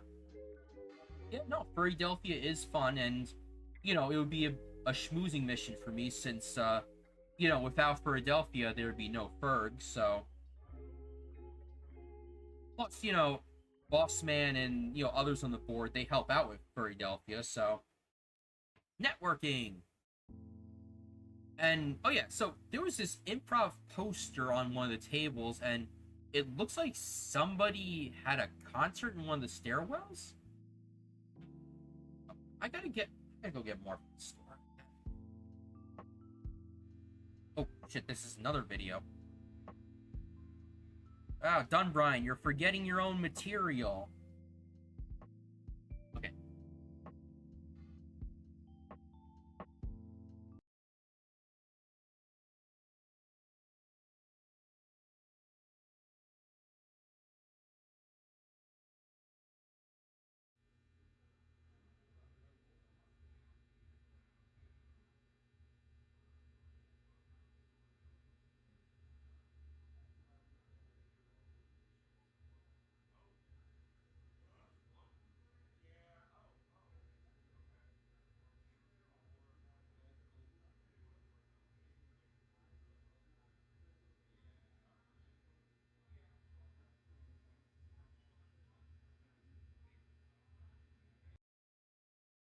Alright, so that was just me taking a video of the glitchy screen and then just the background noise of the convention.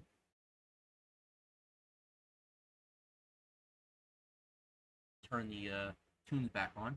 Which, by the way, if you're wondering what the music is, I'm using Walking Dog music, which, I'm lazy, so that's pretty much what I've been doing for a while. I used to do like chill hop playlists on Spotify, but I haven't been giving Spotify money in quite a while.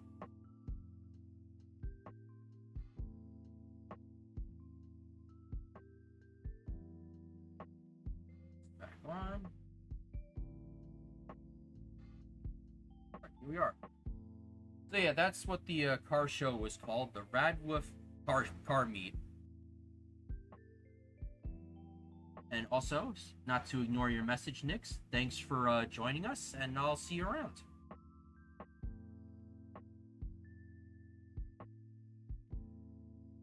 Okay, so here we are at day 2. I got way better sleep because I was so damn tired.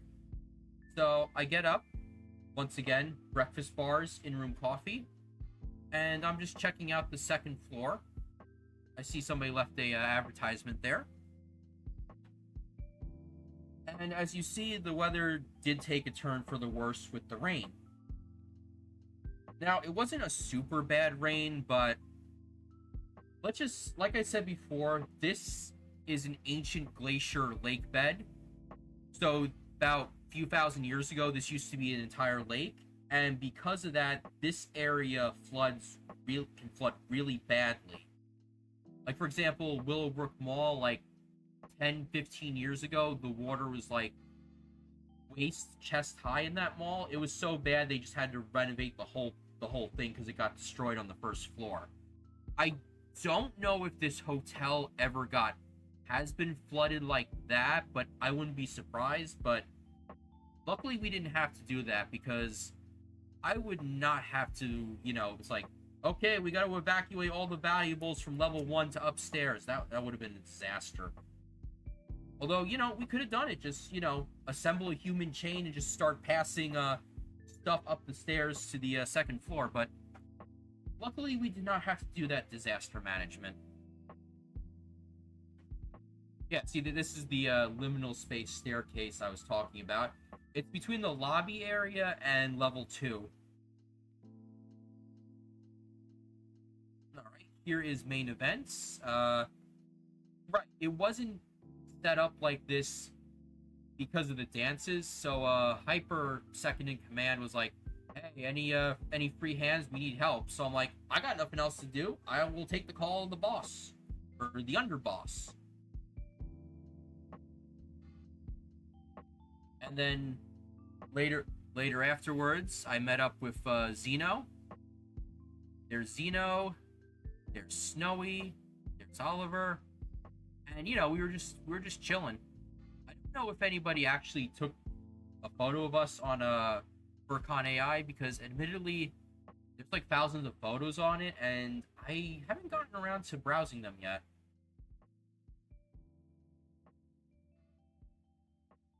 And then this was a panel in main events for our charity partner Cedar Run, the creature feature. And yes, they did bring some critters for us to see. For example, this was, you'll get closer photos in a second, an eastern box turtle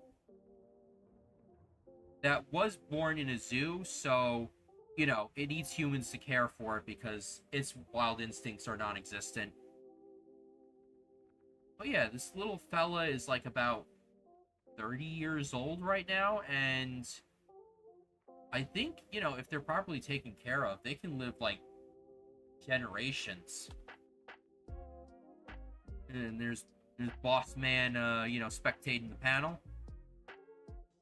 And there's the turtle. Cute little fella.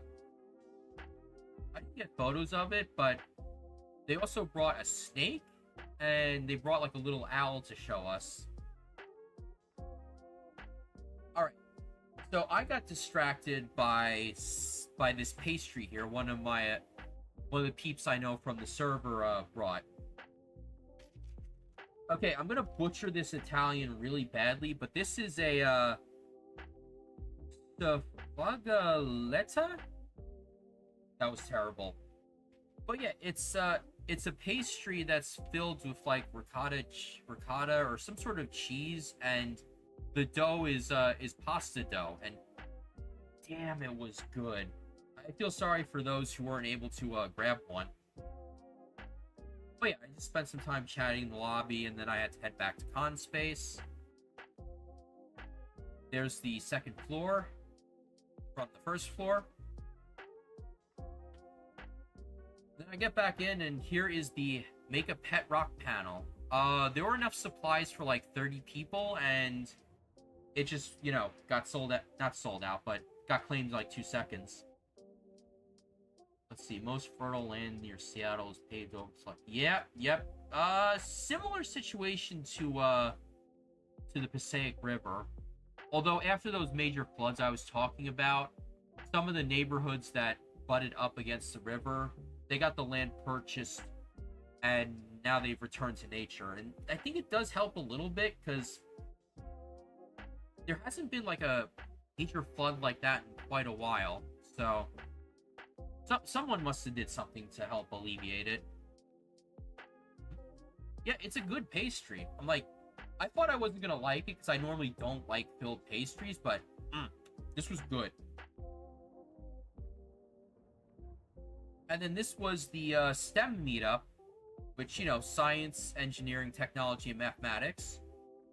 And, spoilers, most furries are aligned with this. Yeah, this meeting was popular.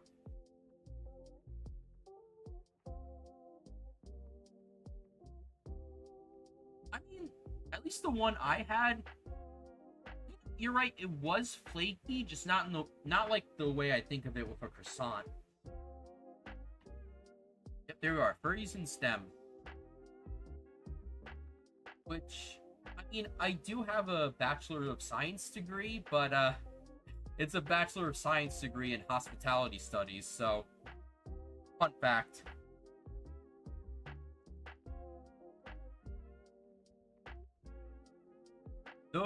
The bubble stand was moved inside on Saturday, and there were some bubbles that ended up on the floor. And, oh yeah, so, fun fact about Cedar Run. Cedar Run has a fursuit of their mascot Scout. They commissioned it, I want to say, like, over a decade ago, and they rarely brought it out just for, like, promotional events and stuff on Cedar Run property. But when I found out that Cedar Run had their own fursuit, I'm like, yeah, this is a match made in heaven. And yeah, I got a photo of Scout. If I remember right, I think it was Sloth that was wearing the Scout fursuit for the duration of the convention.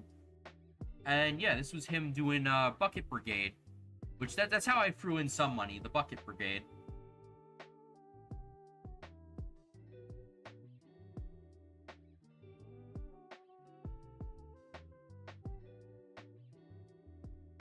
Chemistry, biology, math, and computer science.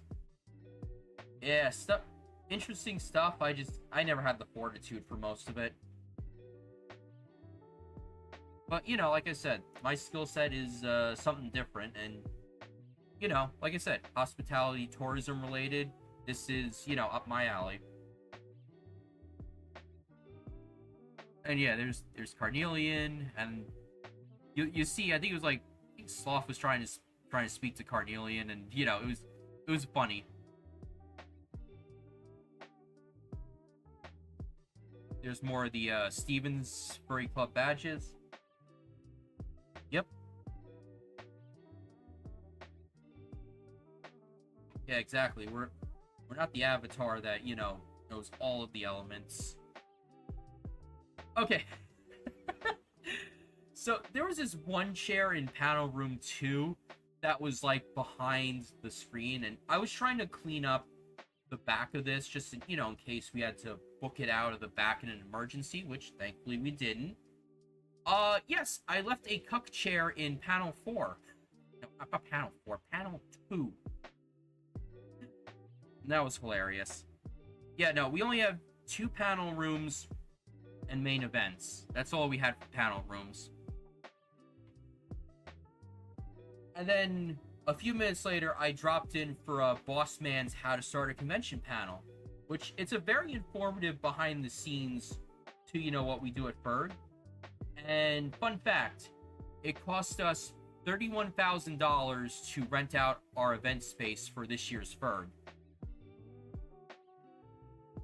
Yeah, $31,000 and a deposit of $10,000, so like about a 1/3 deposit.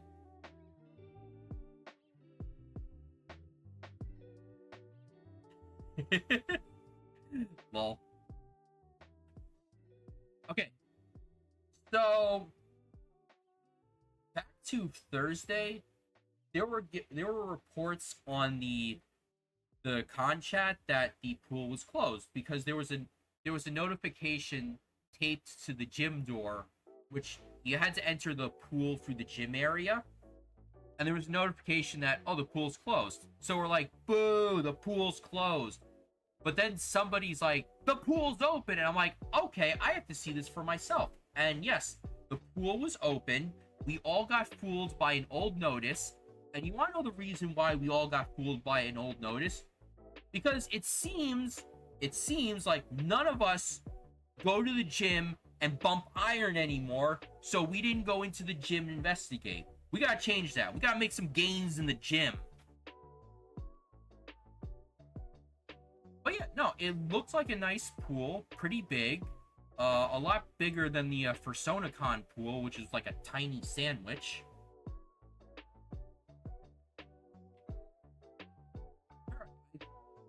I took some time to myself up on the second floor. Nice quiet area. Oh yeah, that's why I was in the chat. I'm like, what in the Habbo Hotel is going on here? But yeah, the second floor was like my quiet area, just relaxing on the couch. And this was a game dev panel. I didn't stick around for most of this, but yeah, game development chat. Yeah, that was pretty much the theme of Panel Room 2 on Saturday. It was all the technology stuff. And then I get back outside, and we've got ourselves Bubbles at the Bubble stand.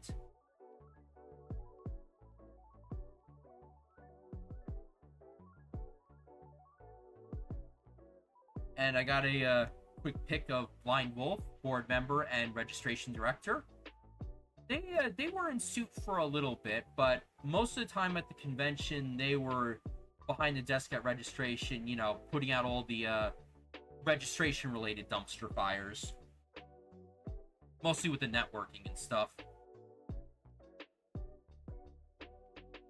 Yep. Good thing we had the car show on Friday, because wet.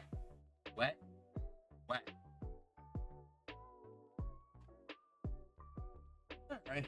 Yeah, somebody left a plant from the STEM meet in the panel room.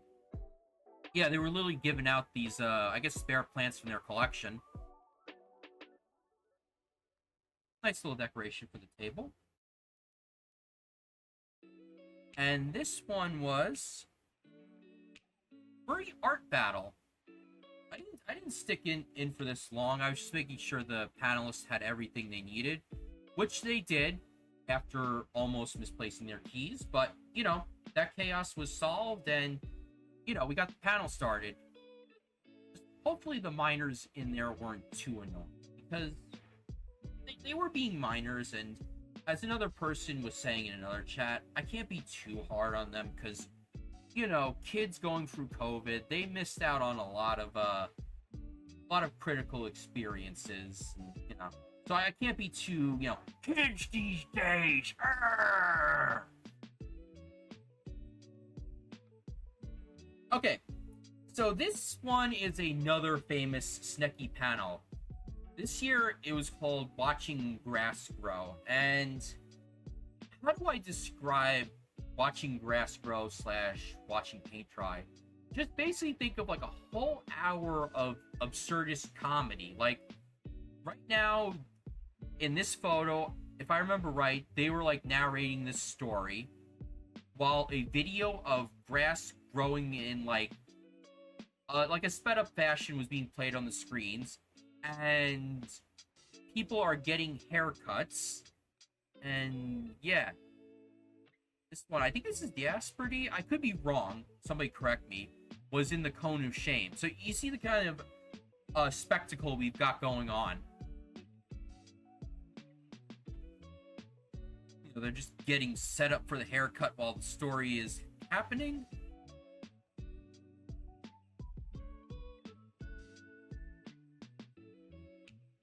And then, yeah, like I said, it's kind of hard to describe. You just gotta go in person and just see the spectacle for yourself. I don't know what year 3 is going to be called, because first year was watching paint dry. The second year was watching grass grow. I don't know what year 3 is going to be, like cellular divide or something. I don't know. There's the haircuts. Somebody left their mask on a chair. It was quickly claimed, though, which is good. Less stuff I have to run to con ops. And then next thing I hear the freaking Mortal Kombat music from main events, and I'm like, oh yeah, we're playing that. Something good's gonna happen. And then yeah, the absurdity spilled into the front of the stage with a pillow fight. God damn, I wish my phone had a higher resolution, because this was fucking hilarious. Yeah, I didn't bring any other cameras. I just used my phone camera. I know, I'm lazy. I gotta get a good DSLR one of these days. But the thing is, I don't want a big DSLR. I like to be very incognito. That's how I work. So yeah, we're just oh my god, and goddamn, more epic, just more epic Snecky faces. All right, so they're just pillow fighting around.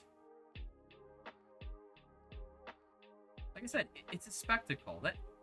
That's the beauty of FURG events, because last year, you know, because we had Philadelphia and TFS help us out, you know, one of the criticisms that was levied against us, like, oh, this is just diet Philadelphia, which is a fair criticism, but on the other hand, you know, it's kind of like, what did you expect? But I think this year we're starting to find our own footing and our own identity with this chaos.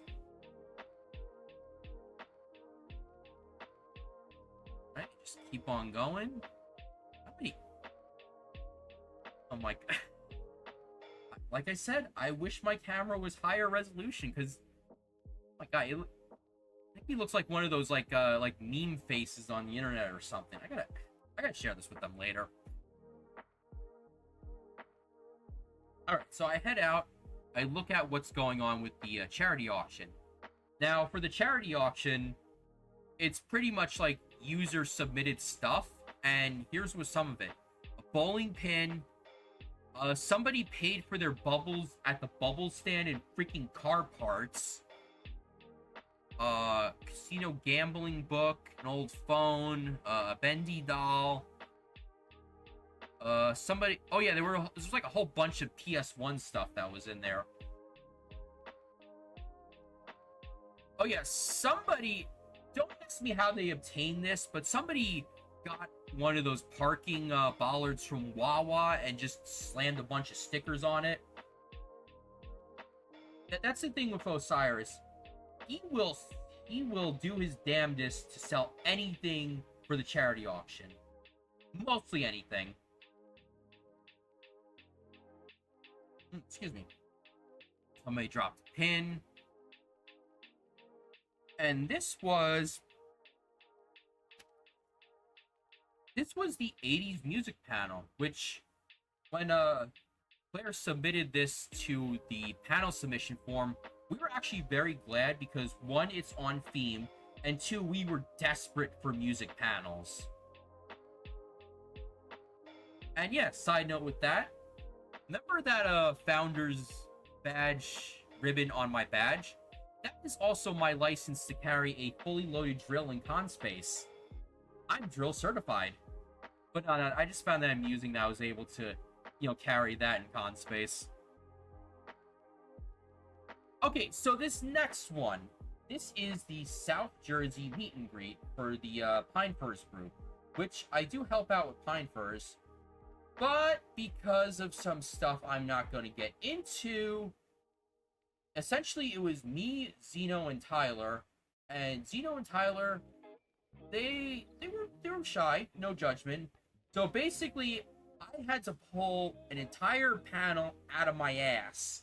And you know what? I think I did a damn good job of it. Mostly some of it was event development.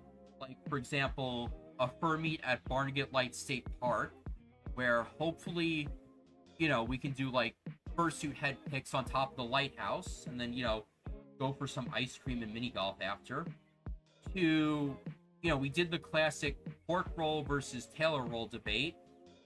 And hell, even at one point, I had to bring up the fact that I don't even live in South Jersey. What is a North Jersey person doing helping to run a South Jersey group? And I just melted into the floor. And when I was setting up the room, I left a chair in the center as a joke. And yeah, basically this was like the judgment chair where random people would just sit on it. And I was like, okay, time to decide their fate. And Landon, welcome on in. Like I said, I'm glad you had fun at Forget About It. Right now, I'm just recounting how I had to pull an entire panel out of my ass for South Jersey first. But you know what? We did it. We survived, and it was a pretty fun meeting. And there's the group photo I took. I took it pretty quickly, though, so sorry, Tyler. You are the hidden dragon. And the only thing that would have made this funnier is if we had like a crouching tiger fursuiter here. But the panel went well, and much thanks for Snecky for grabbing us some rocks in the back to keep our banner affixed to the table.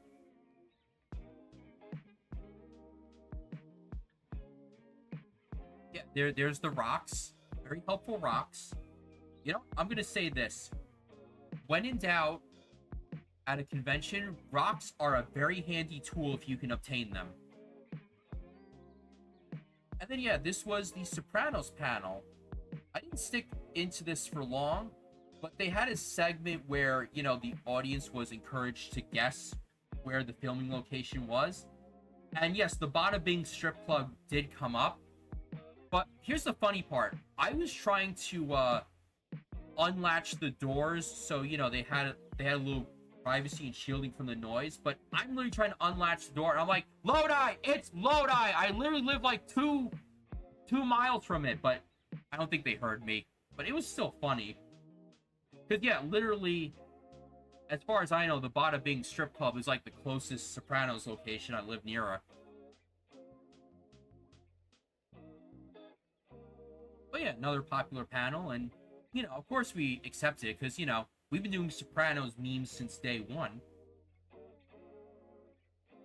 Alright, so I get back to main events, and Tax from the new Furzy Discord server, they have this thing called Furzy Flicks, which is basically like Discord movie night.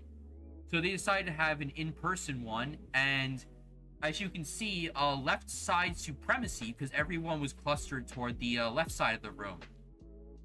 Oh my god. When we were reading Tax's panel submission for developing the schedule, the whole programming crew was laughing their ass off. So I'm like, Tax, you won us over. You got a space on the schedule. Ooh, nice. Yeah, you got some of the stickers. Nice.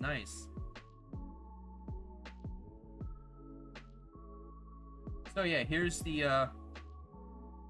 another creepy hotel liminal space pic.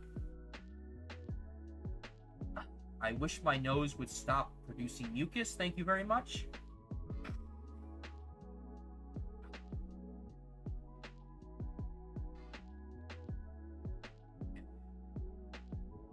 Got a few pics of Zane the Bird Mayor, which I always do during a con.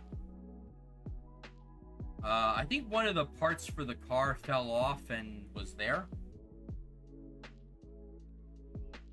Let's see. I think... No, this bag was claimed pretty quickly.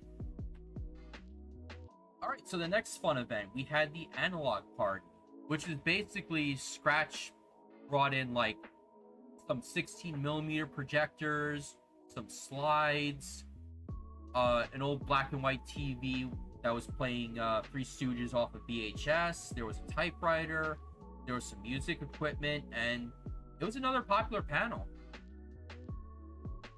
But basically, so at this point, at least as far as the South Jersey meet and greets, we were at like 991 people, and I'm like, come on, break 1,000, break 1,000. And yes, we did break 1,000 during the analog party, and basically Stecky comes up to me, it's like, we hit 1,000. So basically, I go nuts. I start shouting in the whole con space, like 1,000, 1,000, 1,000, and I don't stop in the panel rooms. I literally, thank you, Landon, for the follow. I make a run out of con space. I run into hotel space. I'm just starting to shout 1,000, and people are like, "Wait, what's going on?" And then they realize they're like, "Oh, it happened." And then I'm just like 1,000, 1,000, 1,000, and then I get out to the front. And, I just keep shouting 1,000. And I think some of the people there are like, what are you shouting? Because I don't think they were there for the con. Whoops. Sorry, not sorry. But yeah, no, I was happy we broke 1,000 because, last year, we did something that was stupid. We established a convention in 5 months. Something that shouldn't be possible. So, people are like, no, this can't be done. This can be done.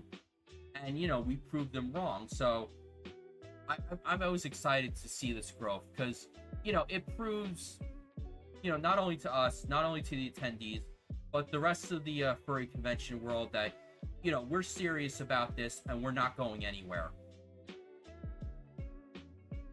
So there's more of the slide projector. There's the Three Stooges on VHS. There's some of the 16mm film. There's the record player.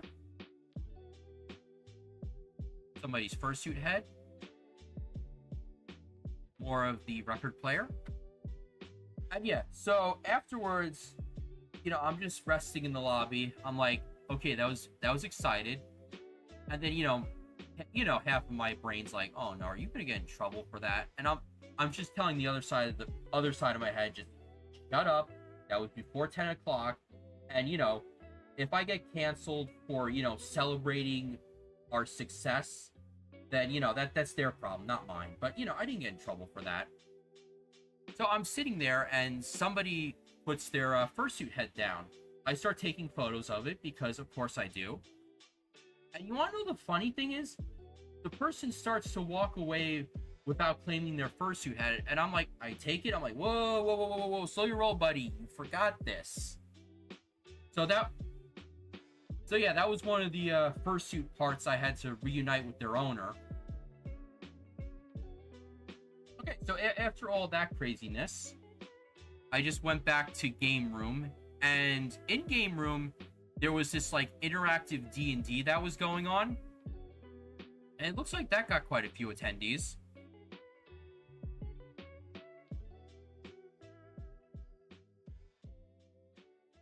And then this is the Persona roast panel. I didn't stick into this one long, but I think that was another good one. And then because there was a gap in the schedule, I just told Scratch, yeah, you can stay in here for a bit longer. It's all good. So we had an extended analog party. Some more cameras. I think, is this yeah, it's probably like a medium format camera. Somebody left their head on a table.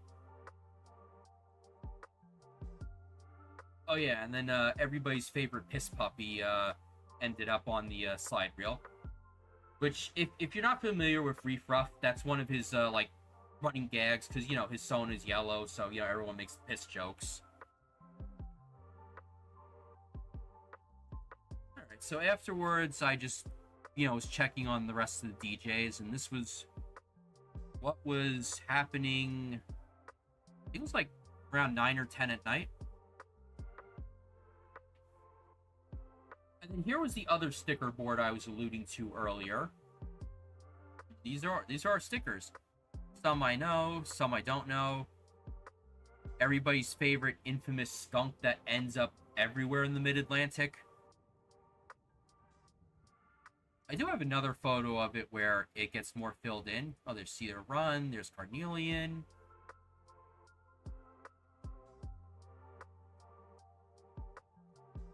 Some more films from the analog party. I don't know what this film was, but I think it was like they were trying to get a infirm patient out of a burning building or something.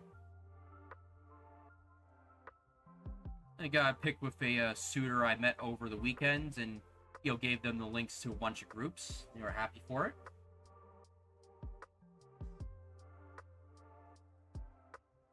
And then yeah, a very wet and rainy evening.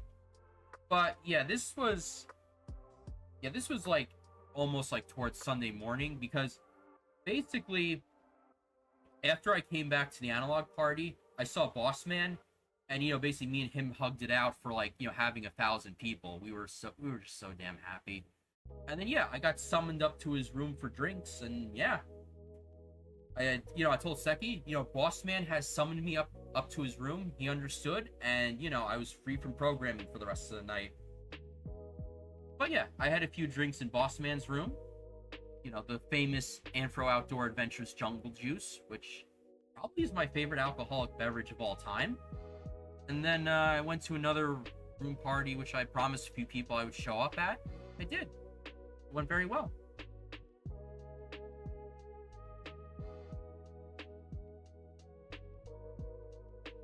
And then yeah, so our original fursuit photo plans. Originally, we were going to do a parody of this 80s charity fundraiser called Hands Across America, which, literally people were going to do a human chain from coast to coast. So we were going to do our own FURG parody on that. And we were basically going to have all the fursuiters and normies do a chain around the building. I don't know the details of it because we're still trying to figure things out, but I don't know how we were going to photograph this, because the people that had Part 107 drone licenses, I think they were busy doing something else, but as far as I know afterwards, even though we were under final approach to an airport, the people who possessed a Part 107 drone license, they would have been allowed to have like 400 feet of clearance, so we could have done it like a drone shot, but maybe we'll do it next year. I don't know, or we might just do another traditional fursuit photo. All right, so here we are, final day. We're getting into the home stretch. So I wake up, I decide to go get gas station coffee, and yeah, this is what it looks like in the back parking lot. Oh, I did have a tired selfie, but I didn't put it in. But I was tired. I was happy, but I was tired. Don't want to know what this was in the back by con space. And yeah, because of the rain, the secondary pool was open between our hotel and Target. And yeah, I got gas station coffee, although the coffee supplies were pretty low. I don't know, it's Sunday morning. You'd think there'd be more coffee, but I got my coffee. Yeah, that was pretty much me the whole weekend. Either I had coffee in my hand or convention water. Speaking of that, let me hydrate.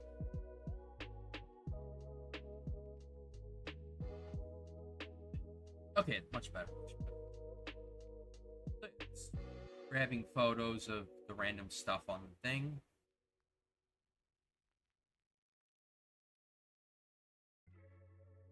And then while I'm sitting at one of the couches, Snowy had to go use the restroom, so I inadvertently was watching their head.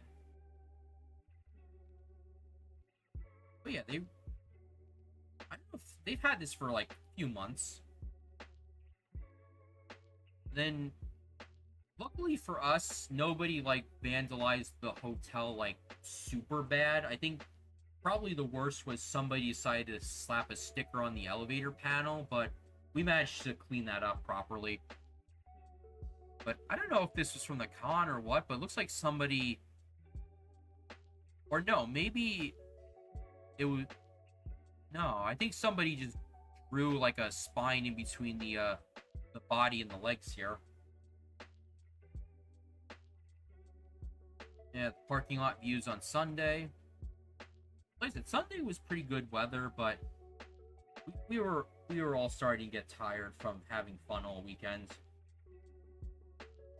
But just because we were getting tired doesn't mean the chaos ended. Oh, hell no. And speaking of Sunday mornings, I am glad to say that none of the hotel management tried to breach our contract, which is most appreciated. Alright, so I had a meet and greet for my own group, Bergen County, because I run for meets in Bergen County. And let's just say now I know how an adjunct professor feels, and yeah, I don't think I would go into teaching because, like, literally, I roll in there like maybe 10-15 minutes beforehand. I set up my equipment. I have the coffee in my hand. I'm like, oh my god, yeah, now I know how a professor feels. But yeah, there were like about 12 people, and it wasn't a formal presentation. It was just more of me going in between groups and just trying to chat people up, you know, advertise the Bergen counties. So at the end, we did do a group photo, and we got lazy and just did it through FurCon AI. And I don't know what look I was trying to go for. I'm just like, I'm out of it. But yeah, if you ever need like the human Sona comparison pic, here you go.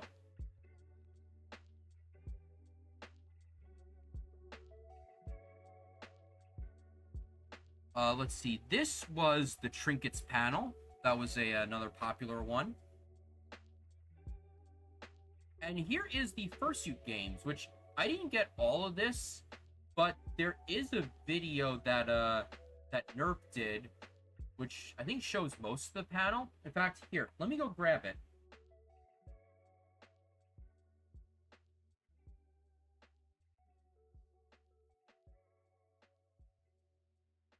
So how's everyone doing in chat? Y'all enjoying yourselves?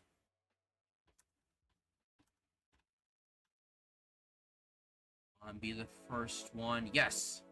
Second one. Copy.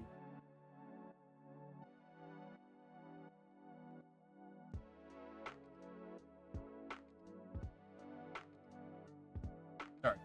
Number one. Okay, so there's the fursuit games as reported by NERP. Taken from the... Yeah, there probably is a second case of bacon. I'm just too tired to see it. It's alright, work stuff.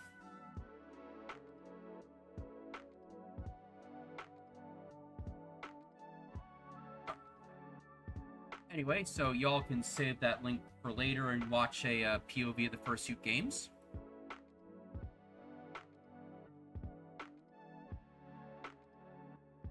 That back on? Cool. All right. Fursuit games, another fun one.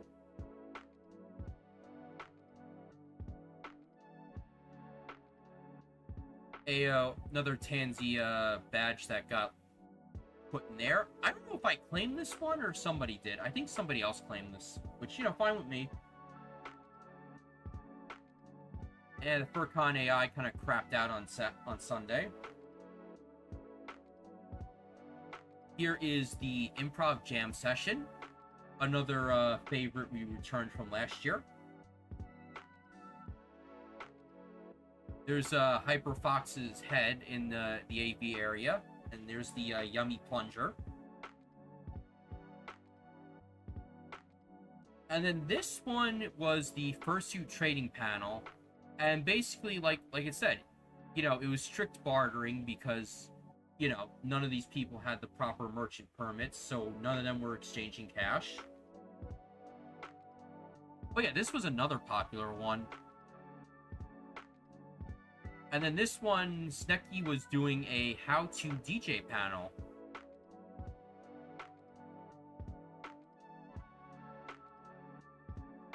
The doodle board by the Furlin Wall booth was getting crowded at this point. Now, I didn't go to this taqueria. I went to Taqueria Los Gueros on 46. Because originally me, Kaiser, and one of her friends, we were going to do Raising Cane's, but it was too crowded, so I just suggested the taco place up the street, and yeah, they all loved it. Because for those of you who don't know, Taqueria Los Gueros is like a local regional chain to North Jersey, I believe, but it's very good. Checkerboard's growing. And then here is the Furry Writers Meetup, which looks like another popular panel. It was very chill. It was like a chill discussion, and I guess they were just discussing writing crafts for like about an hour. Some loose heads in the corner. Another view of the crowd.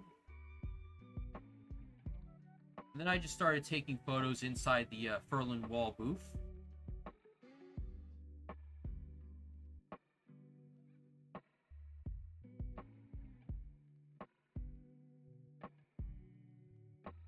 And there's the little Jesus figure has made an appearance.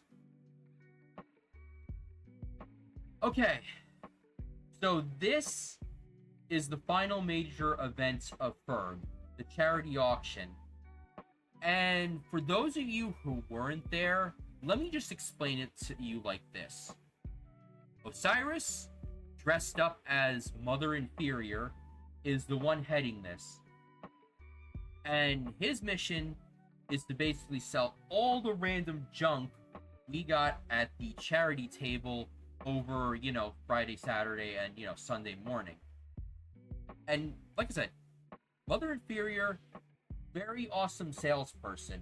You know, makes your stereotypical Texas auctioneer, puts him to shame. But for this part, I could have cut the pics down a little better. But honestly, you just have to see the spectacle for yourself. So, between Osiris and Rel, there was a bet that Osiris could sell all the items within 2 hours.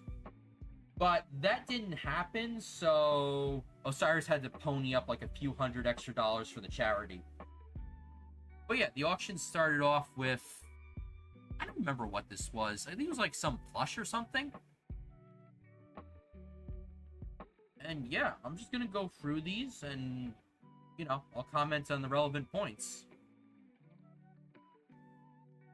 You know, getting those bids in. Fortunately, there were like a few minors in front that were trying to bid, but spoilers, because their parents were around, bids denied. Me personally, I did try to bid for an exclusive SEPTA Railroad hat, but one, I was kind of like half-heartedly in it, which was my first mistake. And secondly, I didn't scan the room properly, so I couldn't see that I had opponents that were hiding behind the column. So I did withdraw from that one because it was like getting around 80-90 bucks. But at first, I think I withdrew too late, so technically I was the winner. But after a quick scan of the room, there was a winner that did take it. But, you know, that's auctioning for you. And, you know, Sloth was helping out.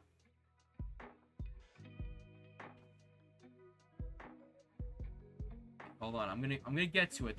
We sold some crazy fucking shit with this. Going through. Getting those bids in. Alright. Almost there. I don't remember what this item was. Oh yeah, it was a Nintendo Power that was being represented by a PC Gamer magazine. Oh, this. Okay, for those of you who were not there, yes, we sold a fucking functional chainsaw. I shit you not. So, like I said, I have my license to carry a live drill in con space. Sloth has his license to carry a fucking chainsaw in con space. I forget how much the chainsaw went for, but okay, these chainsaw Sloth has to be a thing next year. And then yeah, I see you there, Carnelian, in the left.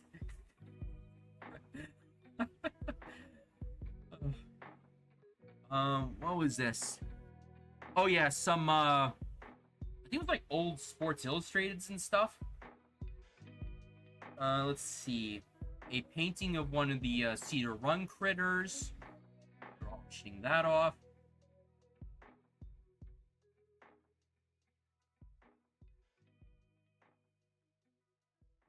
I don't know if this was like filmed and archived somewhere, but I have to look that up. Okay, so remember the baby from the Target cart on Thursday? Yes, it got submitted into the charity auction as a baby doll effigy. Oh my god. This is hilarious. I forget how much this do I have notes for it? I don't. So I forget how much this one went for, but if you look on the Forget About It Blue Sky, I think some of the items were mentioned there.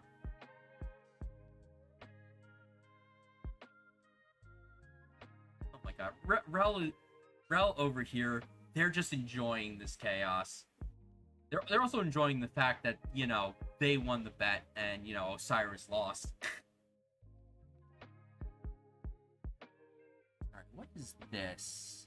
Oh, right, and then, Inflated Balloon Manic decided to make a guest appearance at the auction for shits and giggles.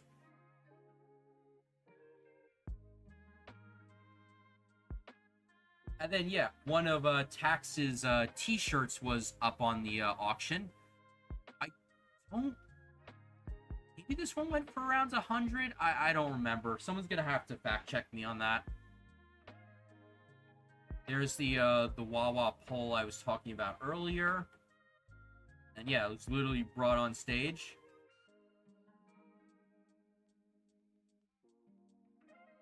But we were just all having a good time with this batshit insanity.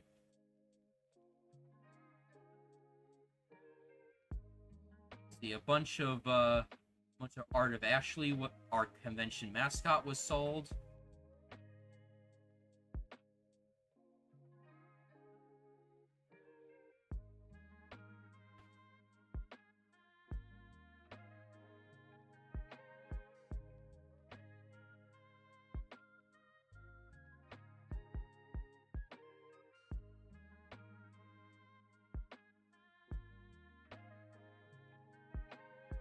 Remember, oh right, these were the car parts we were starting to auction off. I think that one is from a Subaru or something, if I remember right.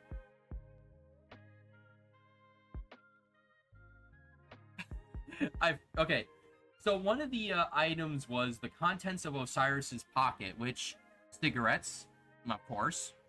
Let's see, 2 AAAs, bottle opener, and a screwdriver. Donated by a pickpocket. I think, oh, what was the final bid? Like $75 or something? Then, I don't remember what this item was. Oh, no, I think this was the pocket contents. So yeah, Osiris didn't know this was going to be on the agenda, and it was hilarious.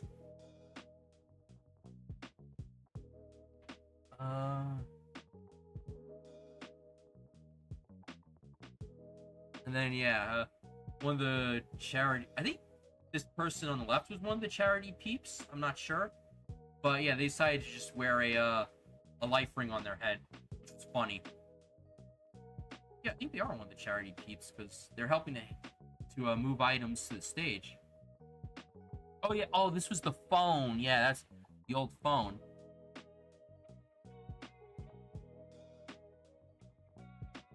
Excuse me.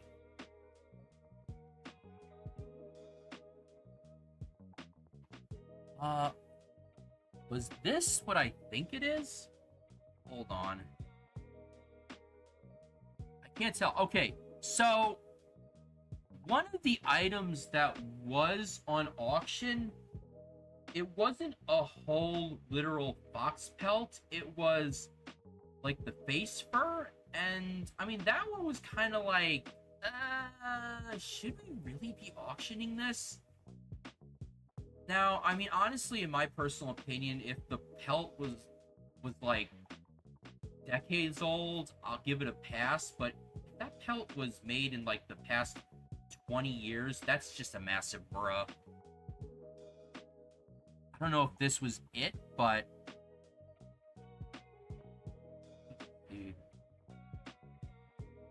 Osiris and Rel, they're doing the bet.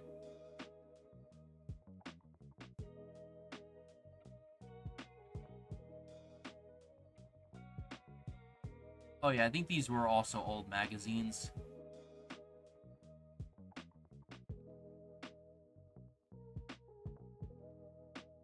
Whatever. Oh, this was the PlayStation that was for sale. It was the PS1 and some games. I think it went around 375, 400.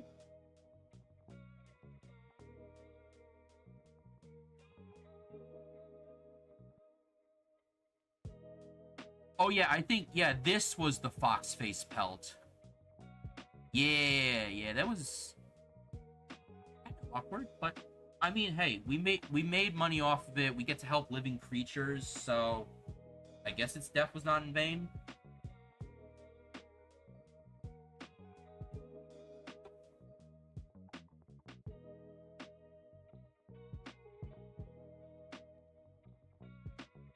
Going through that. I forget how much that sold for.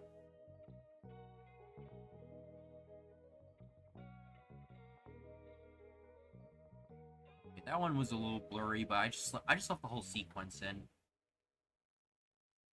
So I had to take a break from the insanity because I was getting tired and I just needed to stretch my legs.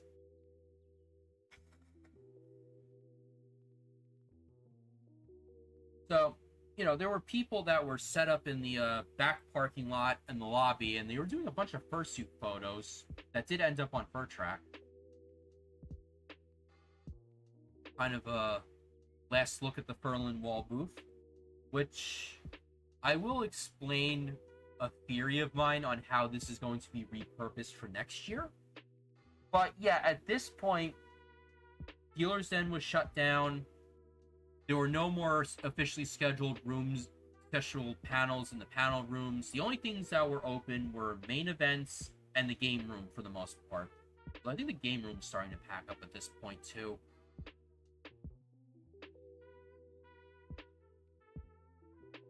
So, you know, I just took one last look at the panel rooms. And yeah, I think maybe for next year, I have to see if this is possible, but I should have told the sketchbook people who were gathered out front, sitting and doing their sketchbooks. I should just encourage them to use the panel room since we weren't using it. But I'll have to talk about that in staff chat later. Yeah. Things came to a close on the panel rooms.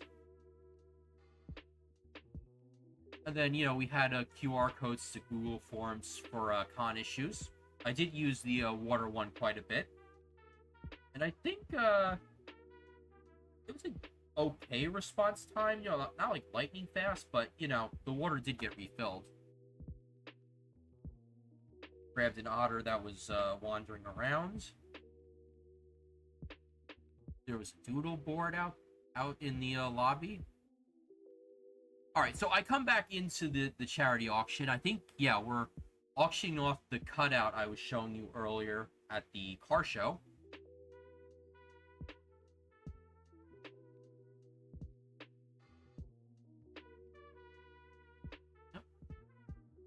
Mr. Sweaty Man cardboard cutout. Okay, this.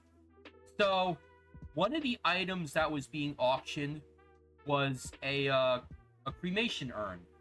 And don't worry, it was inspected for human remains. There were no remains. But let's just say, remember those miners I was talking about who were being a little annoying and trying to enter bids in that they weren't allowed to?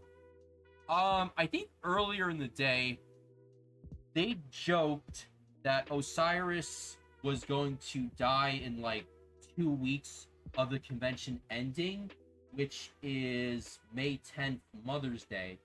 So Osiris just ran with this dark humor, and basically, not only were you purchasing this urn, but in the event of Osiris's passing, you would also inherit the rights to own Osiris's ashes, which, like I said, could happen as early as May 10th. So, yes, people get into a bidding war, and this person on the left, they were winning a lot of these auctions. So it was basically between them and Rel. They were fighting over the urn. Yes, this is the hilarious dark humor we were running on.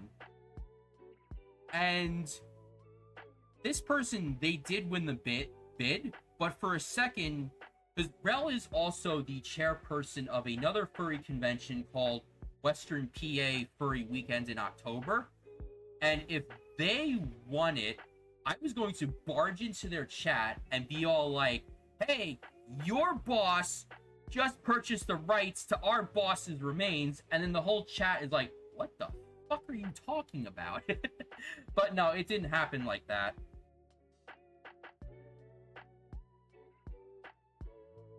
But yeah, since I was next to the bidding war, these are the epic shots of that war. And I think this was like another $400 one. I could be wrong. I could be getting all my stats messed up. Okay, this was the other epic bid, a surprise for Mother Inferior. And you want to know what that surprise was?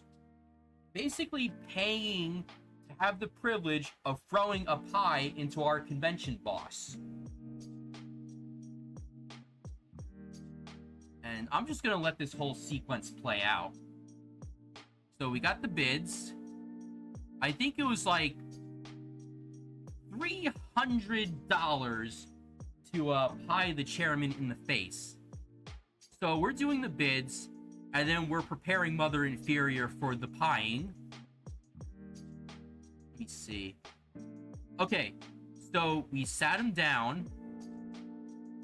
I'm just gonna zoom in for this. Although unfortunately I'm gonna have to. And I don't know if you see it, but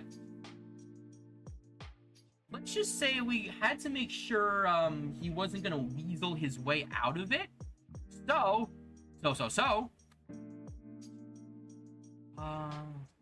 Not quite. God,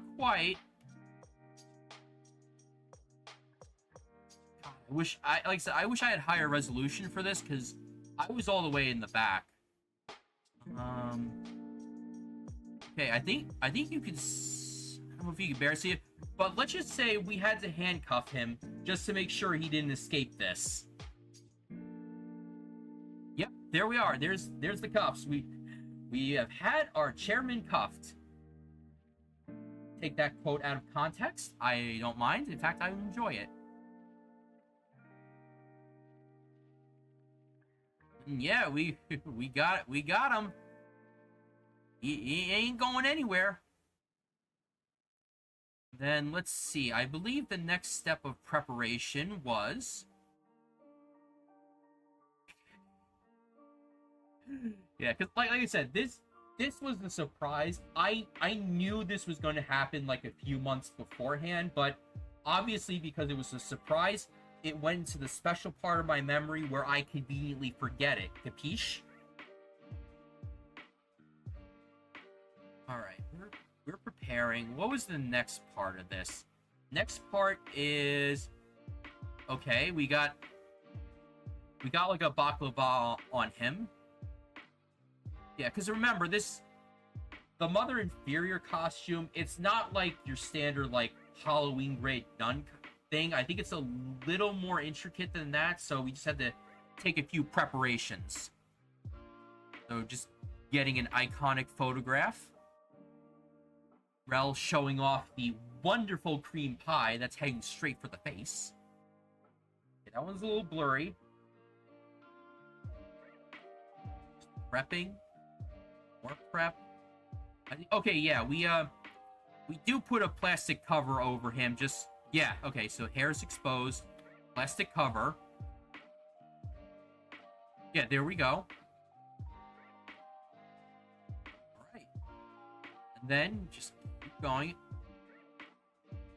Okay, so there is the person that won the rights to pie, $300. And here it goes. Here we go. Get the pie ready. Ready? Here it comes. Right in the face. Pie flavored. and get it in there good. And then, yeah, so Osiris went to go change. And while that was... Hold on. Give me 1 second. Okay, sorry, my leg was cramping a little bit. Happens from time to time. Okay, good. Okay. Leg's behaving itself. So here we go again. The target cart makes another appearance. This time with a fursuiter literally just sleeping in it. Because I think one of them did win. I think this blanket was a part of the charity auction. But either way, this is hilarious. This cart bring us so much entertainment this weekend. It's hilarious. But yeah, that's the beauty of furry conventions. You give intentional or unintentional props for furries to play with. The fun just makes itself.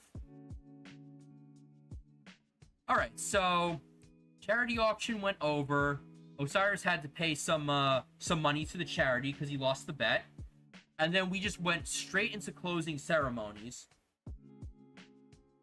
And by this point, all of our heads were just tired mash. So we had thank yous, we had credits, we had our attendance stats, we had our charity numbers, which I think it was like 11,000 something we got for Cedar Run.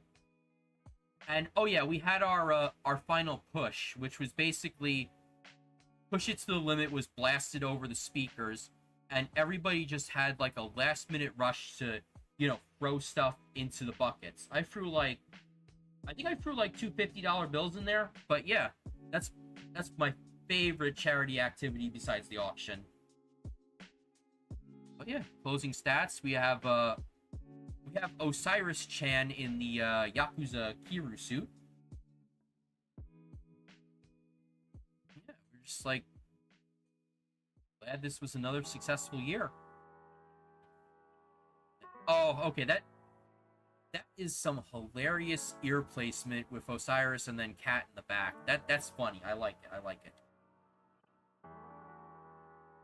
And then, oh yeah, there's if I remember right, there is Drain, the head of Furgeddaboutit and the one that gave us the money in the first place.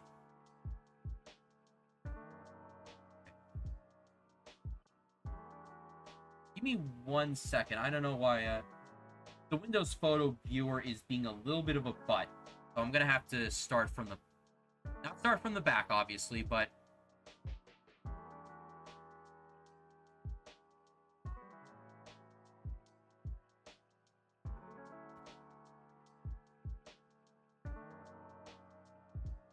I think this should be good.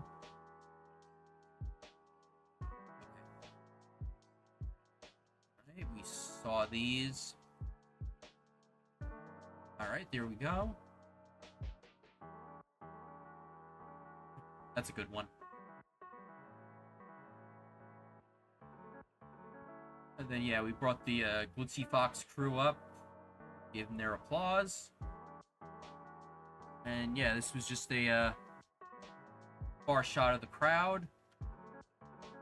Everyone just clapping and cheering. And I forget what we had our hands up for. I think it was, correct me if I'm wrong, it was more like a... might have been, is this your first time at FURG? That might have been what they were raising their hands for. I don't remember. Like I said, my head was mash also.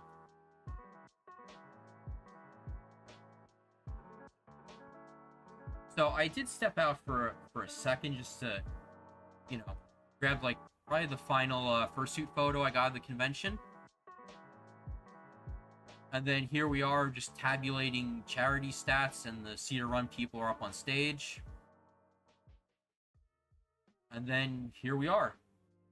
So, for Furgeddaboutit 2027, we are doing the same final weekends in April.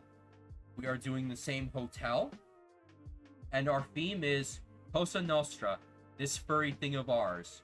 So yes, we are doing the Mafia theme. And you know what? I think we're going to have a lot of fun with this. There's a higher resolution photo on the socials, but yeah, here we are. Godfather parody. There's Don Ashley Own. And yeah, this furry thing of ours. So yeah, remember the Furlin Wall border checkpoint? I joked in the convention chat, yeah, we're gonna repurpose that into the toll booth from the famous scene from Godfather 1 where I think it's the one where Sonny gets assassinated or something. You know, they pull up to the toll booth and, you know, the goons just start blasting the car. So we're probably going to repurpose the toll booth as that kind of movie reference. And I did get a heart on that message from Bossman, so I think that's the idea not only did I come up with, but I think the others on the board and the build team, they realized that too. So yeah, the end. I mean, I helped out with some like final tasks, but pretty much everything that needed to be done to, you know, hand the space back over to the hotel was done. So I just made my way home. And, you know, for the people that were staying Sunday night, you know, there was Final Bash room party, but I wasn't paying extra money to stay Sunday night, especially since, one, you know, I live 20 minutes away, and two, get back to work on Monday.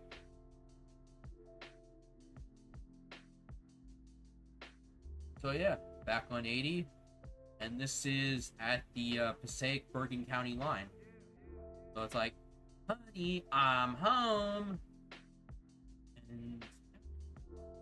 And this is the fursuit photo in all of its uncompressed glory.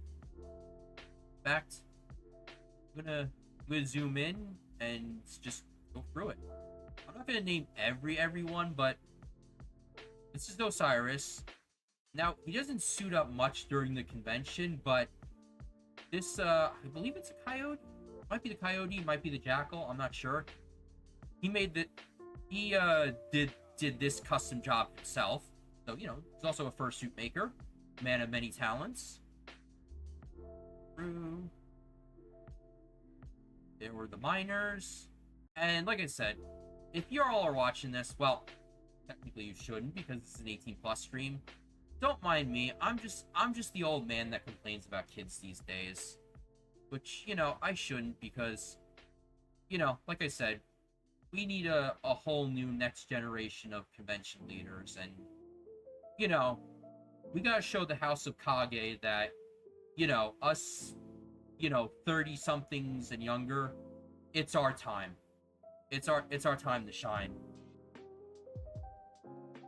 But, you know, to make a historical parody,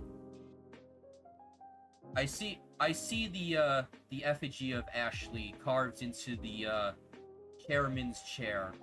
And for the past, I've wondered, is Ashley setting or is Ashley rising? And honestly, after this year, I think Ashley is still rising, and Ashley is not done rising. Okay, that was a historical parody from Ben Franklin. I was being a big fucking nerd. But yeah, honestly, I have high hopes for the future of this convention.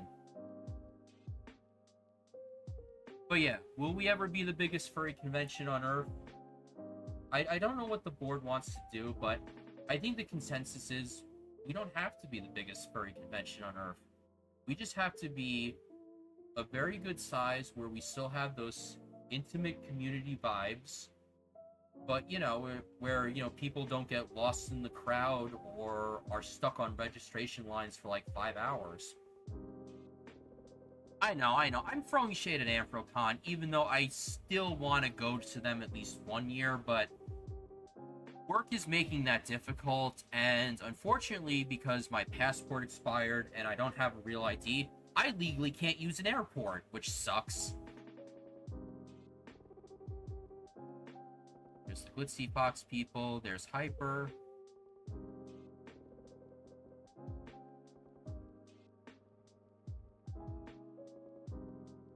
Oh yeah, Golden Socks.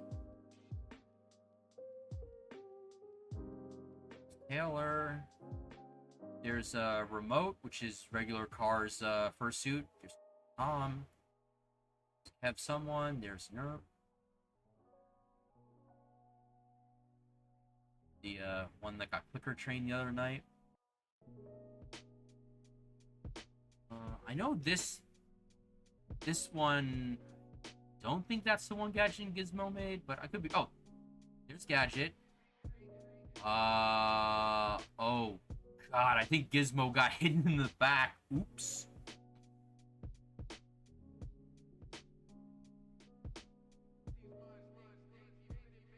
Oh, this just makes me so happy to see.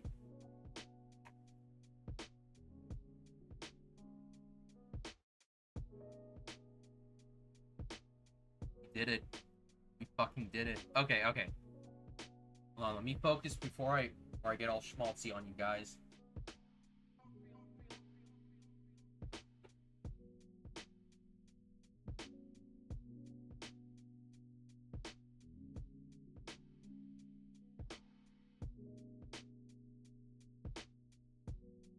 But yeah, year 2 in the books. I'm so looking forward to year 3. So with that concludes the recap portion of this stream. I'm gonna take like maybe like a 15-minute break just because I've been talking for holy shit balls. I've been talking for almost 3 hours. Damn. Yeah, I need a break. You know what? Actually, no, I'm just gonna turn display capture off, put the please stand by screen on, and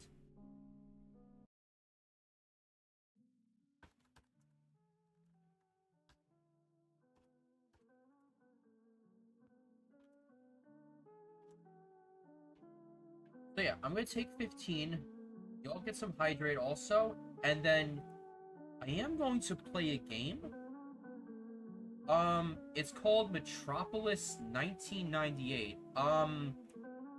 I got recommended it to me through the YouTube algorithm, and it actually looks pretty interesting. I'll explain in a minute, but everyone just get some hydrate, and you know, feel free to chat with each other, and if you have any other questions, just let me know.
I am back.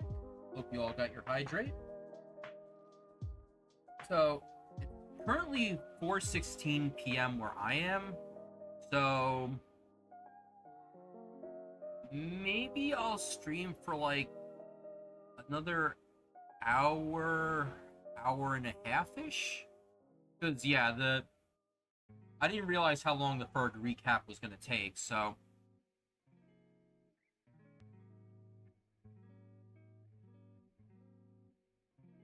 But yeah, I guess the only thing I have to add to it is...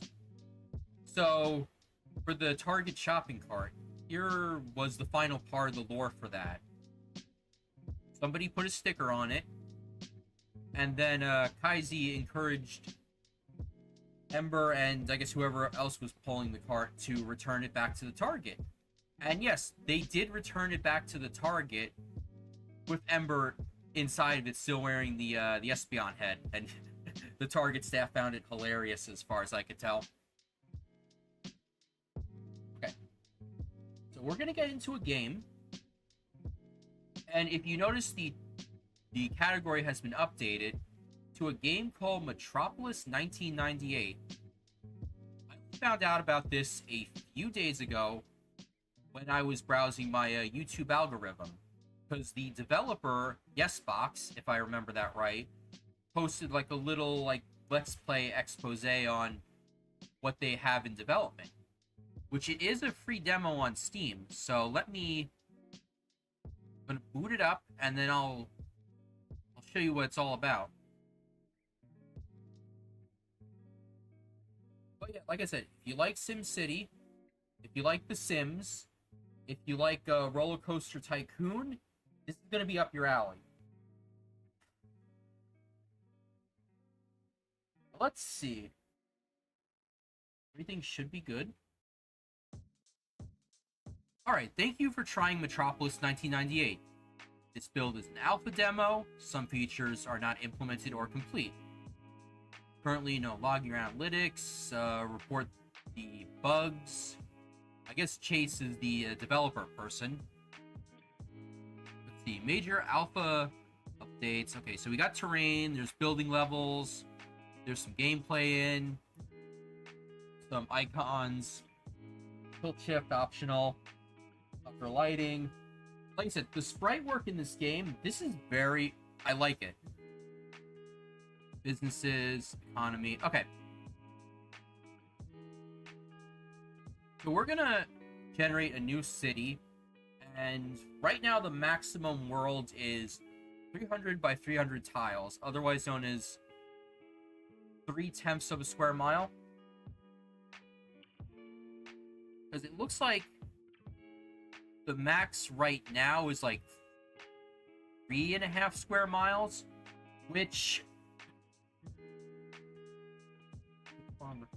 I think it's slightly bigger than the starting plot in like City Skylines.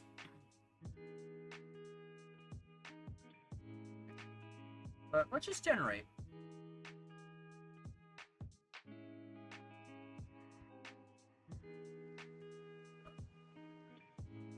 Sorry for the mouse panning. I'm just gonna lower my my music. There probably is a setting to undo that, but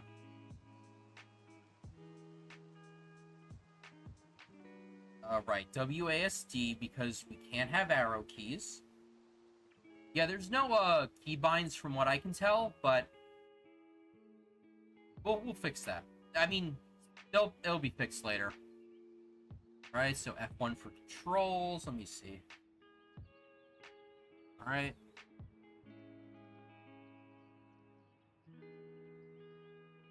Got all that.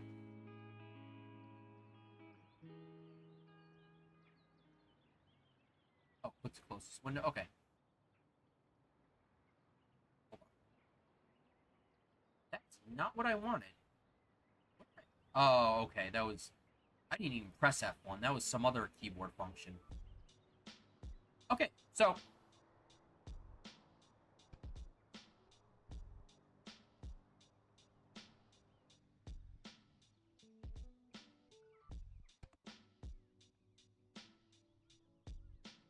No, return.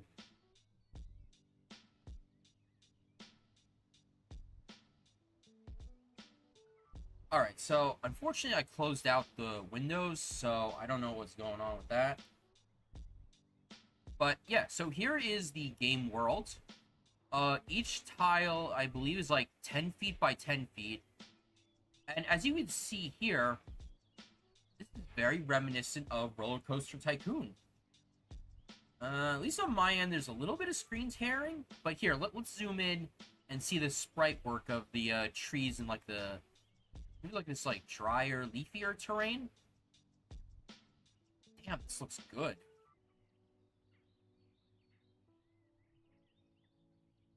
Alright, so let's go through the tutorial. So, I'm just gonna leave the control window up so I know.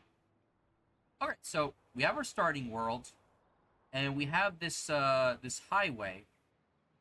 So, you know what? Let's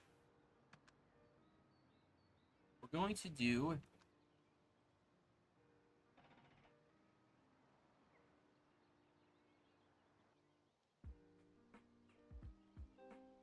Alright. So that is the first thing to our town, and yeah, there's no, like, complicated intersections or anything yet, so... Alright, so now we have to establish our own home in this city. So, let's see. We're going to open the building menu. We're going to select the homes icon. And this is going to be the mayor's house. So I'm going to not take a giant plot, but I think that should do it. Yeah, that should be a nice size lot. Now, so as you can see, we're getting onto the micro scale where we get to build city buildings like Sim style. Now, for those of you who don't know, there was a planned game that Maxis was going to do called Simsville, which was like a hybrid of SimCity and The Sims. Now, the game never came to fruition, but a lot of the ideas and stuff that they were playing with, it turned into like various like Sims expansion packs. For example, like the community lots or the Sim mode in SimCity 4, where you get to play Sims in the city, and you know they give you feedback on their daily lives and blah blah blah. All right, so I'm gonna my bedroom, my living room, my office, my kitchen, my dining room. Well, there's the hall. And my bathroom. Okay.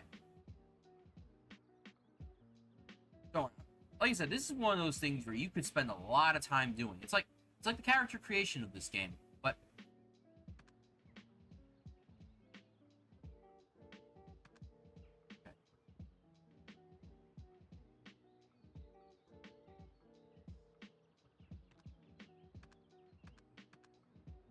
gotta remember objects. Okay, we're gonna need some objects. So right now,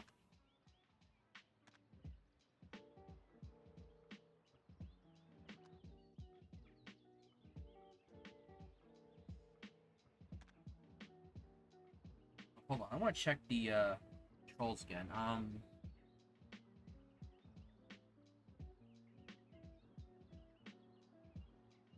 Okay.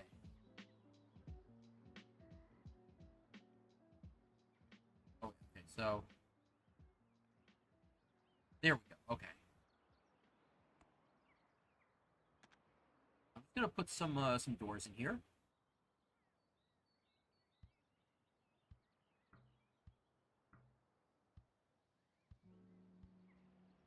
Don't worry, there is no privacy in this house. Got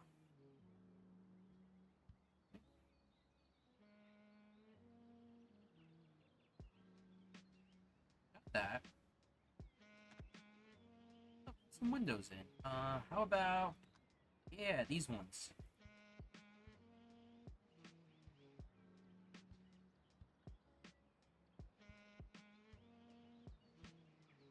Alright, we got the windows.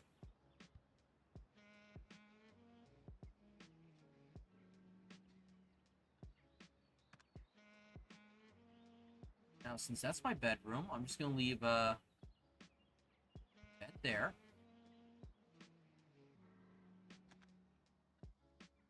Leave a couch there.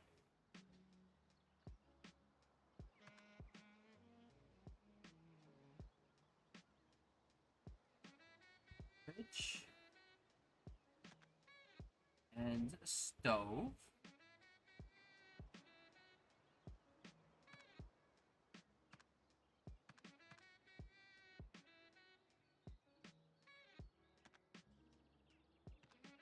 Basic dining table.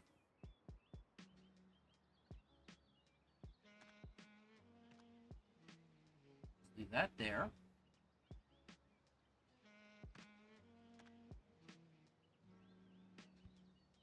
Toilet. Sink.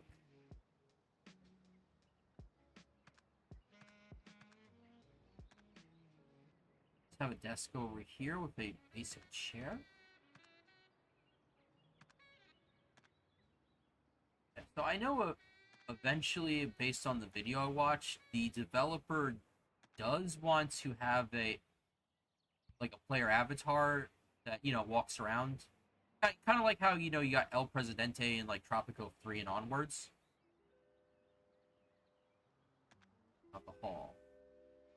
You know what? Fuck it. I'll put some arcade machines in the hall.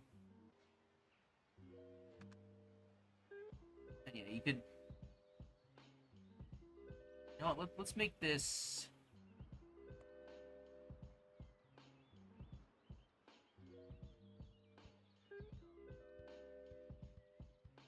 Let's just make this all this color, and let's make the walls super gross.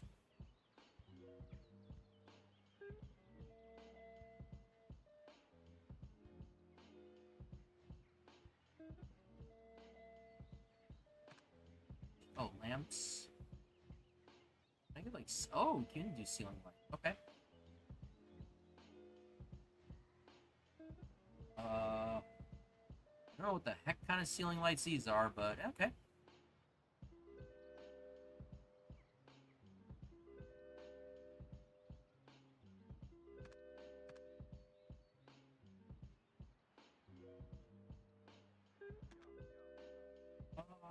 Can I just do...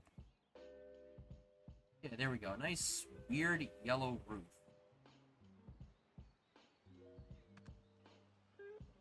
I guess this is like a pavement. I could put that there.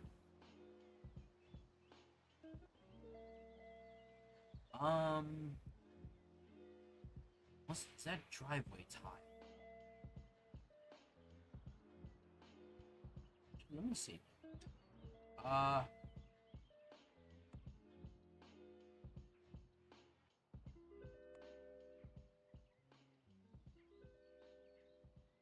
Okay, okay. Okay, I see. So, okay, and I don't...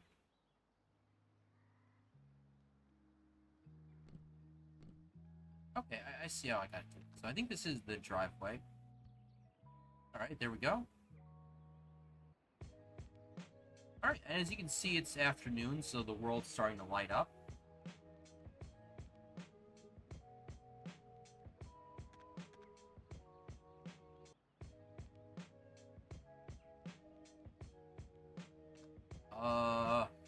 Yeah, that is a perfect place for a hot tub.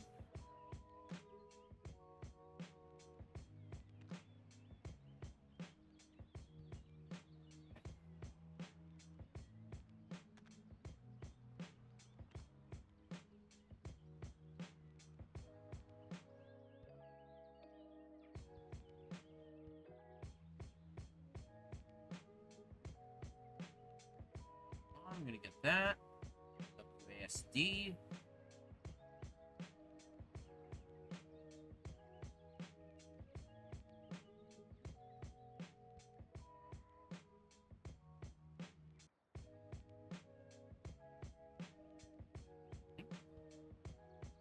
Neat.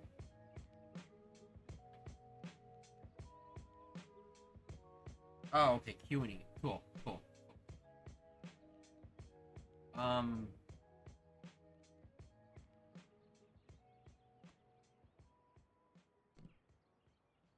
Get rid of that. Yeah. Actually, I want that one. Alright. So yeah, this is my bizarro mayor's house.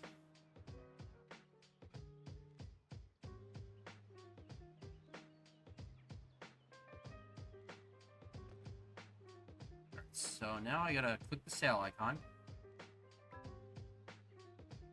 Yeah, so this is my house. Alright, so yeah. So yeah, I've got this bizarre little house next to the road. Let's see what happens. Alright. Now we're being introduced to the utilities.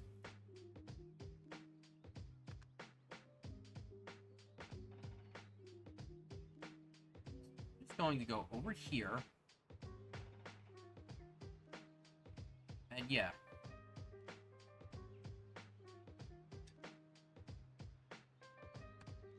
So yeah, right now we don't have power plants. We just have substations.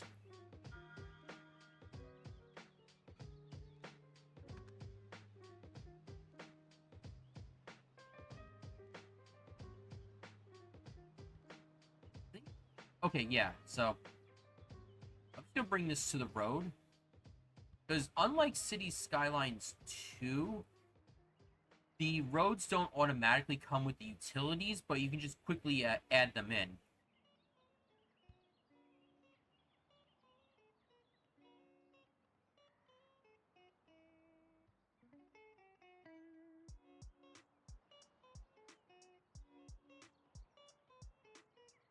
Okay, why? Okay, so I have this frame locked at 30 FPS because that's what I stream in. But I guess it's still chugging a little? I don't know. Then again, this computer is like 10 years old at this point, so I don't know. Alright, water. So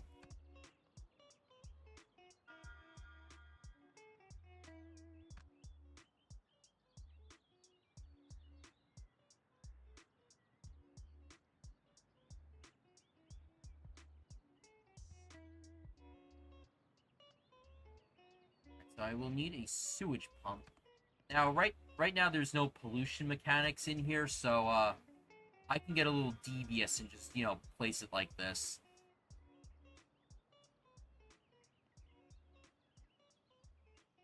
Okay, connect water pipes, power buildings. Okay. Oh, okay. I see what I did wrong. I deleted that one section, so let me fix that. Juice back in.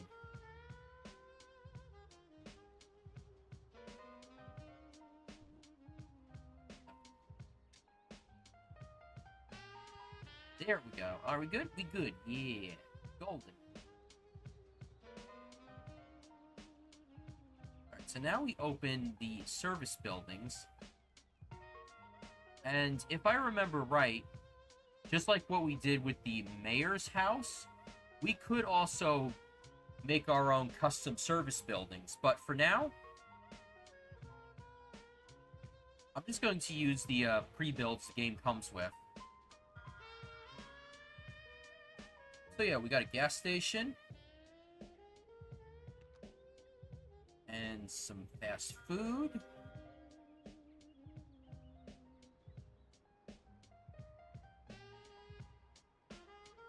Alright. Alright, so that's the basic tutorial. So yeah, we've got a basic city, we've got utilities, we've got the mayor's house, we got some businesses that, travelers can use, and then I mean, I did say I was going to do a little game segment afterwards. Right now I'm enjoying this game. It's pretty interesting. I like the I'll show more of the macro scale of it, but I do like the micro scale of like designing the houses and businesses from scratch. I can see players spending a lot of hours doing that. Alright, so grow our city into a township. So we're going to reach 100. Now, I'm just going to throw in a few more roads here.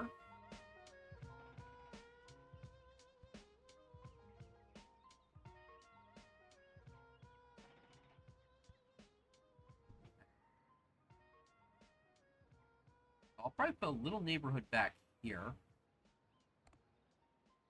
So yeah, as you can see here, you can just like paste houses.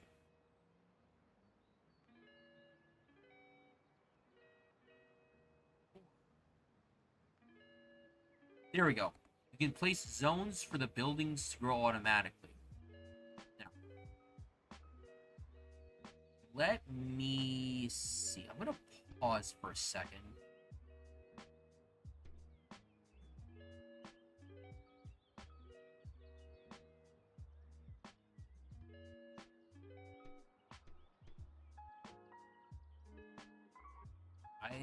Let me see. Okay, so I can't, like, expand it. I would have to...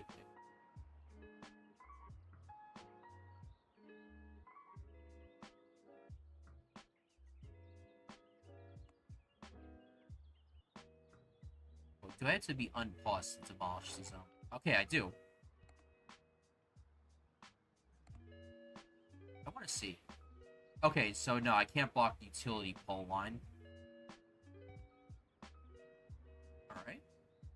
And as you can see, buildings are starting to get built. And yes, the game will auto-divide lights.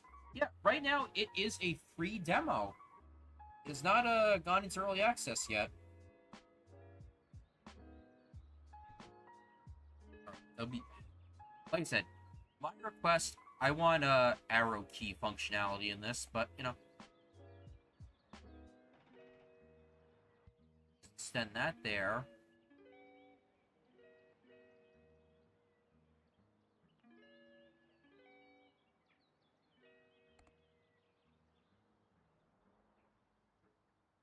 I think they said I wanted this commercial.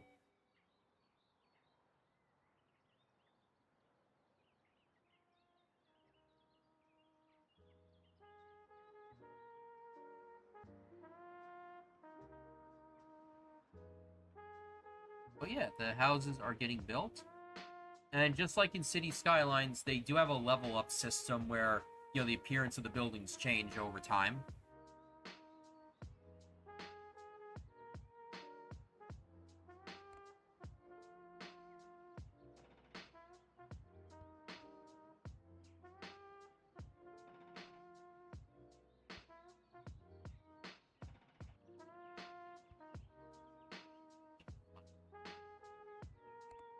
Next.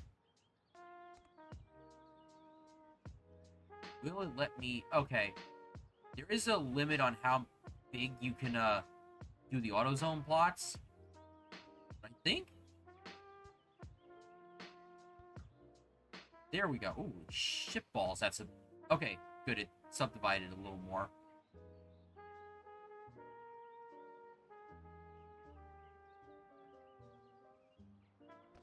Now, let me see. What is the gas station's problem? Okay, it's employees. It needs workers, which... like I said, the workers are starting to come and live in the town. So we just gotta wait. Yeah, see, here they come.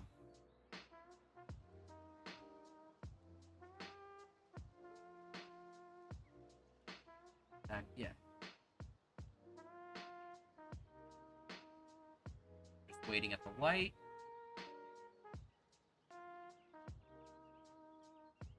Of course. Oh, I mean, that's all the roof they got? Interesting. But, I mean, they are moving into their, questionable roofless houses.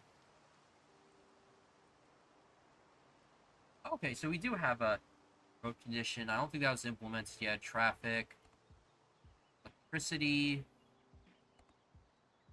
sewage, police, fire, hospitals, schools, garbage, recycling, post office, parks, death care. I don't know what the red squares are for yet.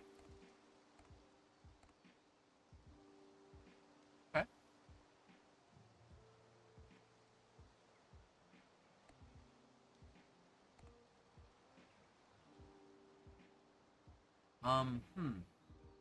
Looks like we can't zone commercial, so it looks like we're just gonna have to keep plopping businesses down. Although I kind of want to... Oh. Hold on, I gotta run some back.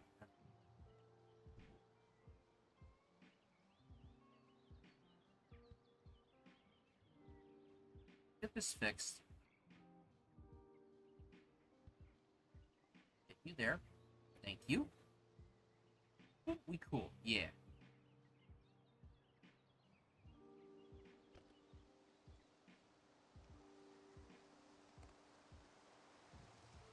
I wonder, is this... Okay, so I can... Good. There. I just want to try to subdivide these lots a bit better.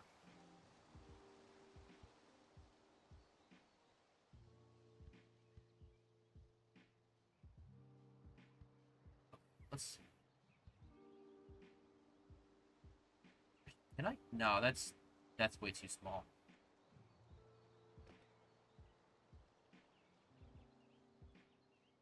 Yeah, so...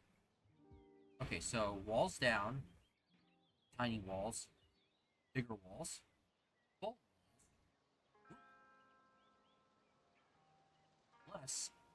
I want to... Oh, okay.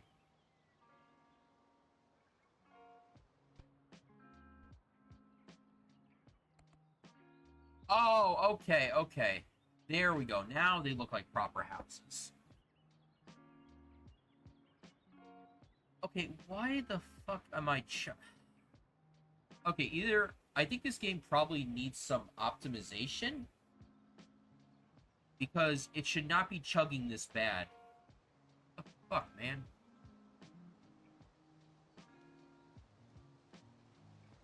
I think... There is potato mode.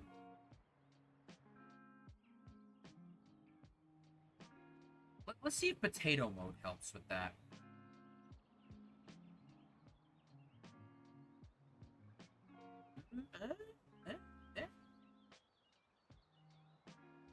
Why is it... I don't know. That is weird.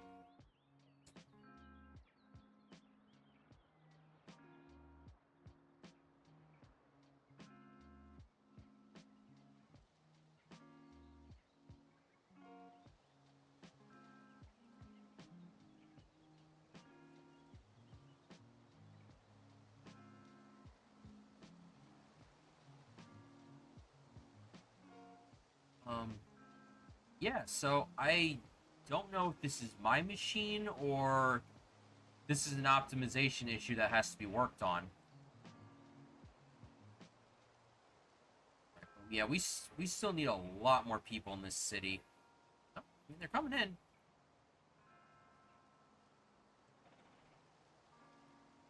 Oh, wait, can I not? Oh, good.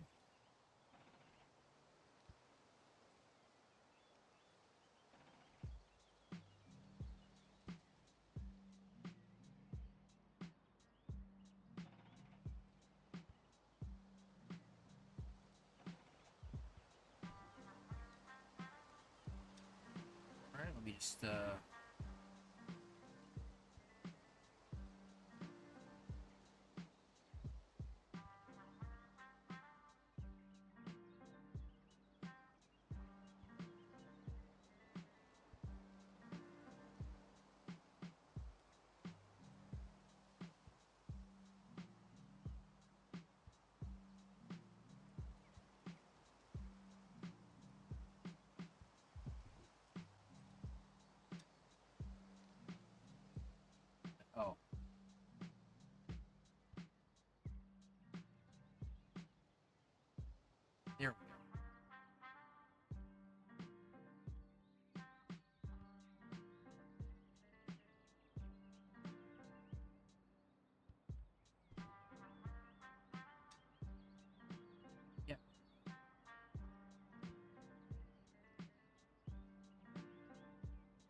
Let me see. Will it let me? I think it should let me do that.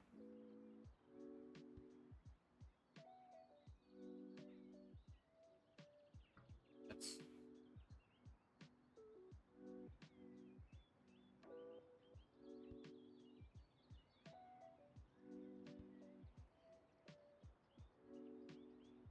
Alright, so it looks like we're about to solve our worker shortage, so I should be able to...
Ooh, okay. This is cool.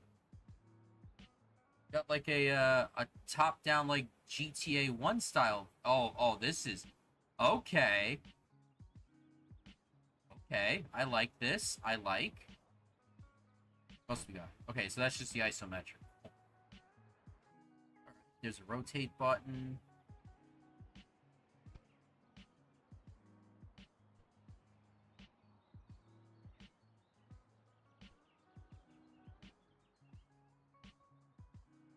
And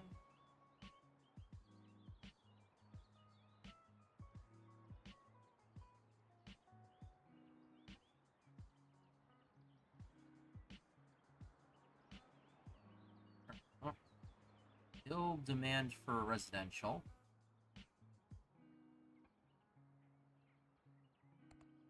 They keep extending this town out.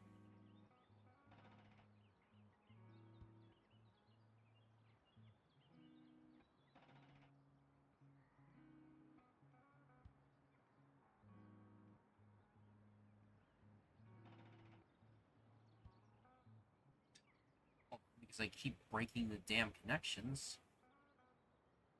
Good.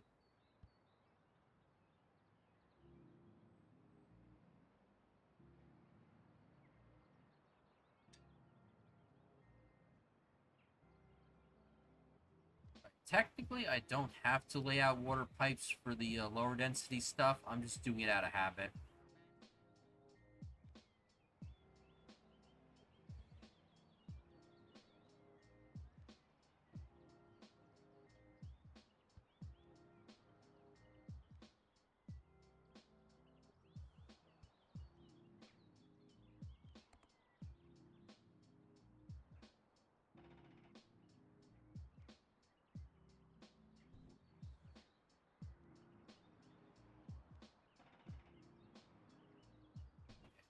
Gotta.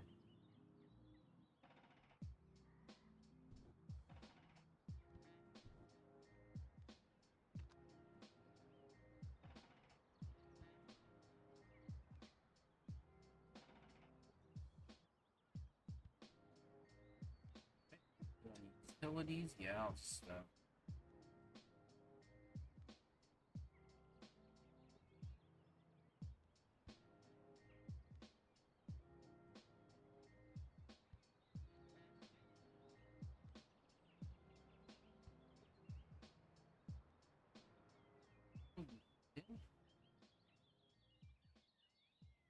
okay.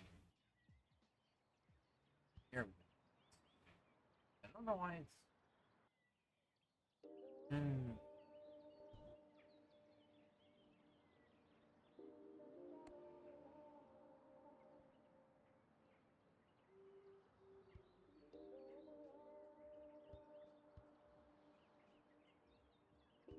What? How did that cul-de-sac? Um.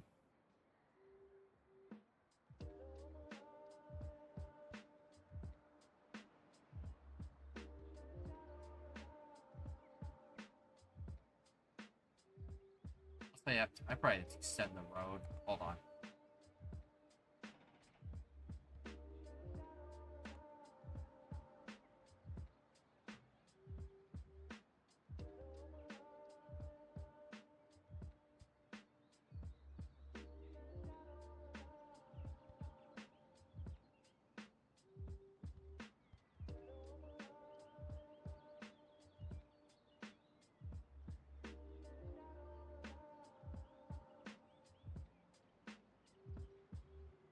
Hmm. Okay, am I? Okay, no. But yeah, why is this lagging my system?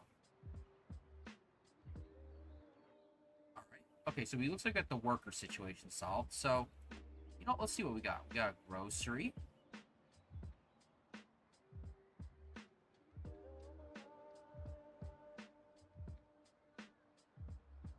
Not enough demand.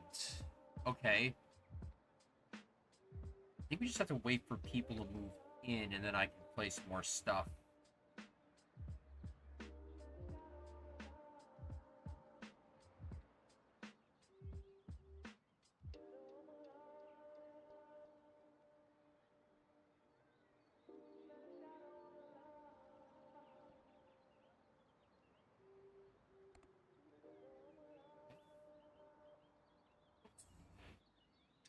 Always something.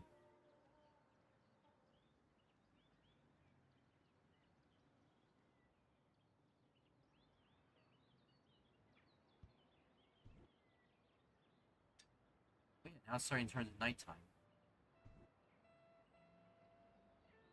Yeah, now we get to see what the town looks like at night.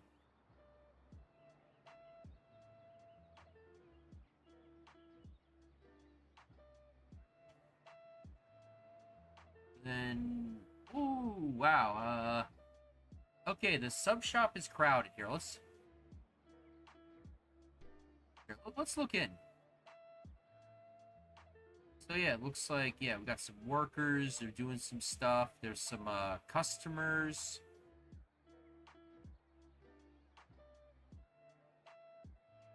Why can't we look in the gas station? Hold on.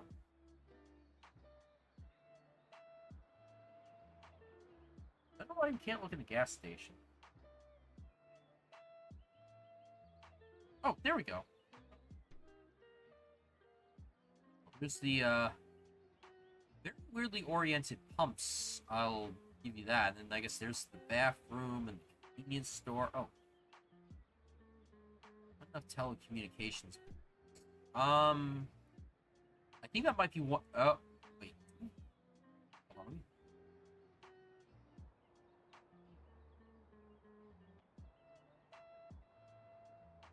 Oh, okay. I see. We just did the township quest, but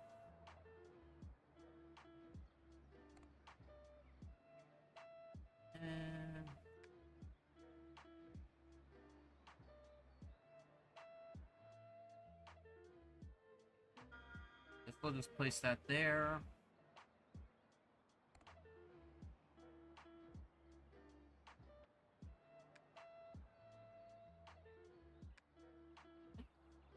really barely fit any of this stuff.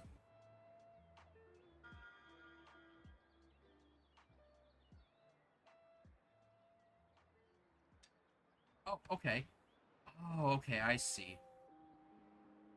Right, okay, so then we gotta... Do I have to put utilities for telecom? Yes. No?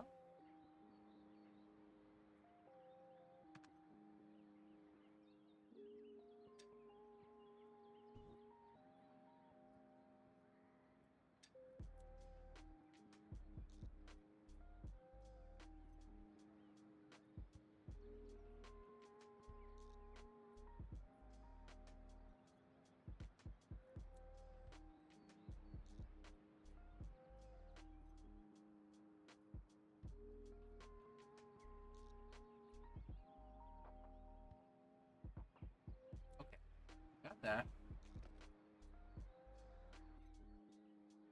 Alright. Looks like the telecom is satisfying everything. Good.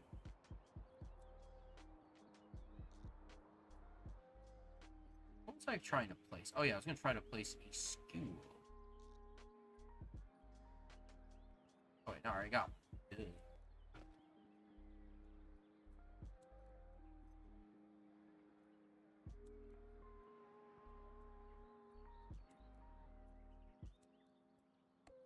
Any more services? No, not really. No, I just gotta get the team.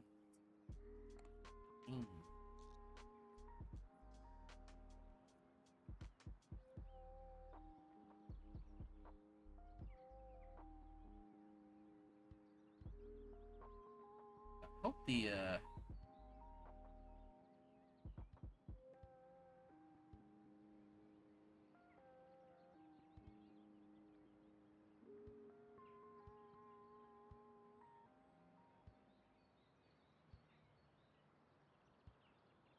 let's see if I get some more houses. Yeah, there we go.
Oh, just some lots.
There we go. There's the level. Okay, so yeah, red is like level 1, and then once you start getting through the rainbow spectrum, levels go up.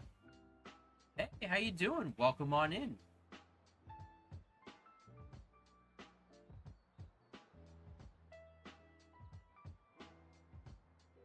Yeah, I think I'll go for maybe like another half hour, and then unfortunately I'm gonna have to wrap up.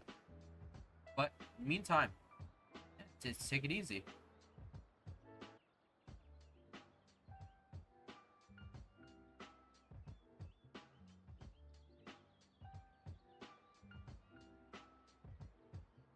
But yeah, speaking of Fox, yeah, I tried to get them and Goober to show up at FURG, but wasn't in the cards this year. Then again, there's a lot of furs I want to bring over to FURG. To basically quote the meme, come to FURG? No. Come to FURG? No. You're going to FURG! Yeah, that... Yeah, I gotta see if the art team would do like an Ashley parody of that meme. But, you know, instead of being thrown in the Brazil meat grinder, you get thrown in the Gabagool meat grinder.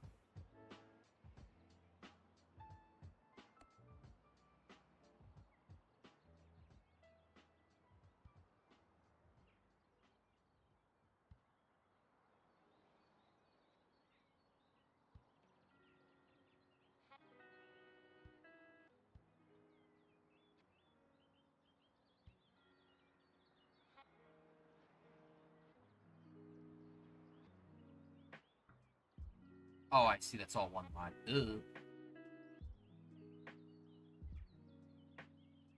Alright, so this is just filling in. Like I said, I'll try to do this, That's fair, that's fair. I'm just messing with you.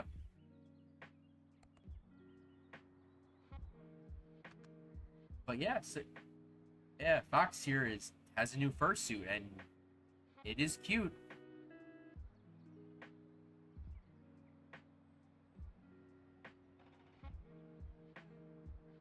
Let's treat. Good. We welcome you with open, fluffy arms.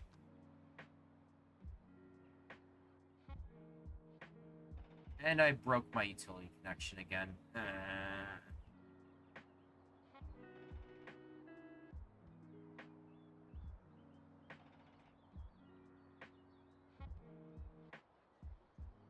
Alright. Before the whole town starts complaining, let me fix it. Where did I break? What did I break? I broke there.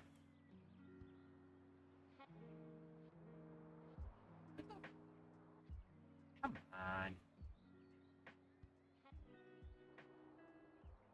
Come on, you have your... Thank you.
That there. That there. That there. That there. Do I have demand for another service?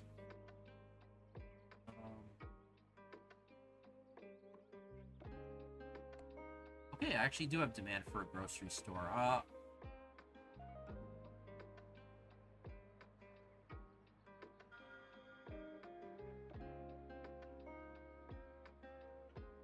go. Just needs 2 workers. It looks like not enough demand for other services.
I like how the parking lot is just crowded like this.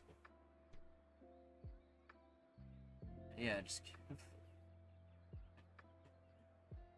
Alright, so everyone is piling in.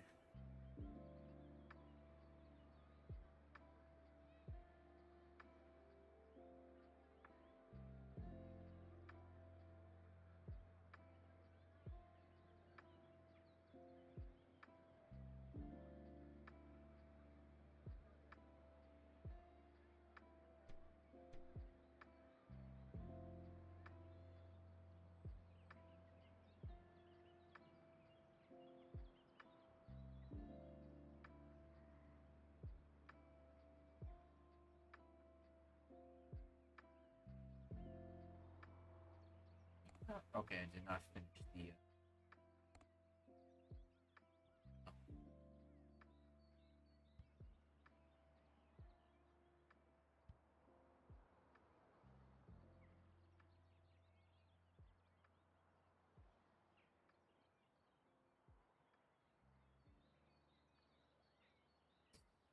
Second...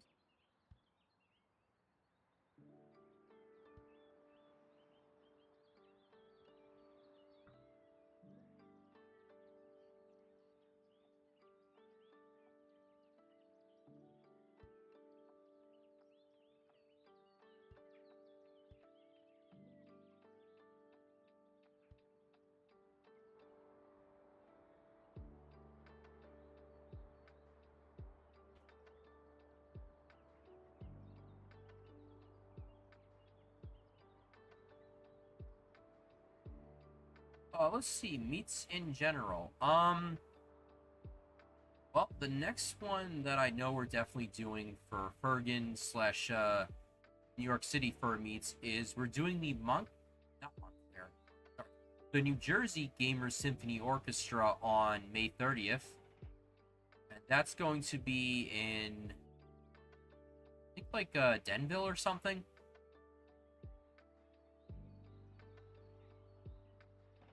In fact, hold on,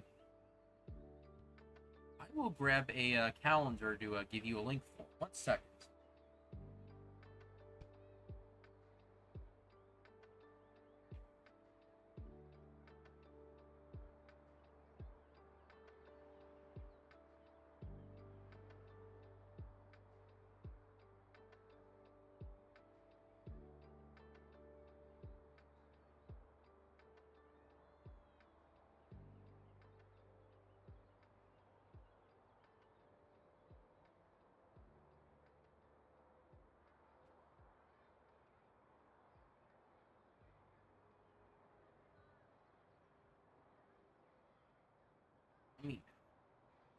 I gotta bring up it.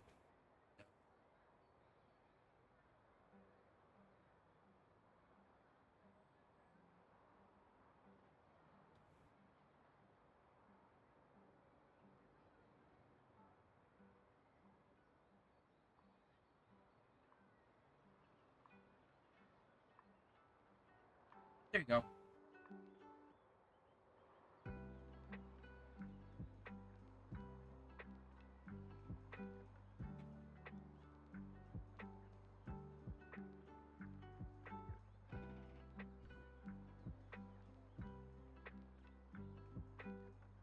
So yeah, that calendar will tell you upcoming stuff for New Jersey and some of the surrounding areas.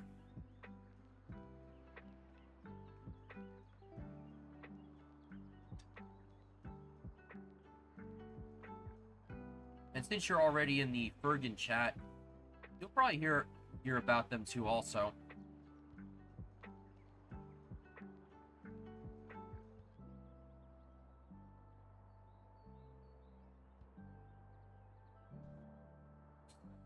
I forgot to connect that right.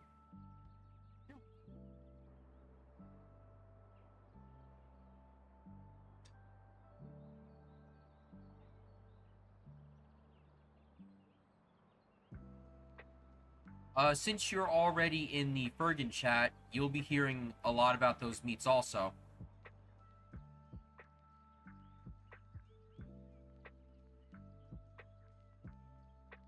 Come on, give me my power lines. Yeah.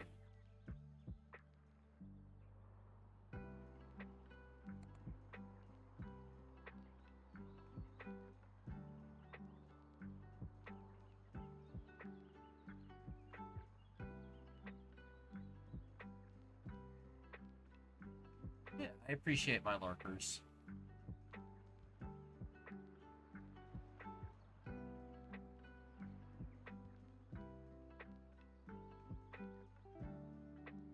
So just slowly filling this in.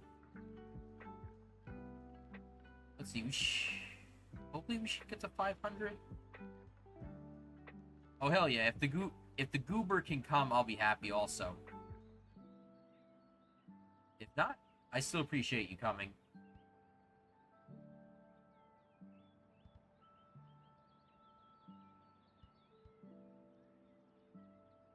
But knowing me, I'll try not to step on Max because you know, ball.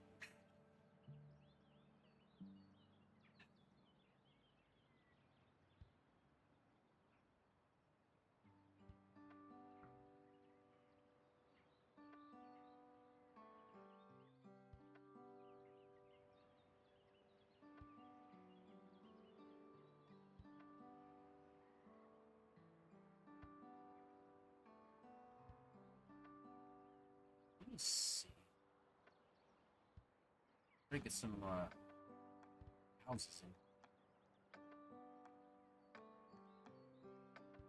Although I kind of wish in the future the game would just redivide the lots instead of putting the land back into neutral territory.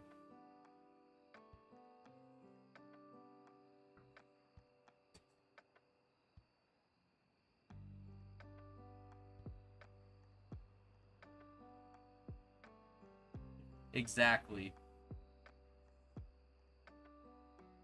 And you know, he'll keep denying it, but you know, he's tiny, he's small. That boy.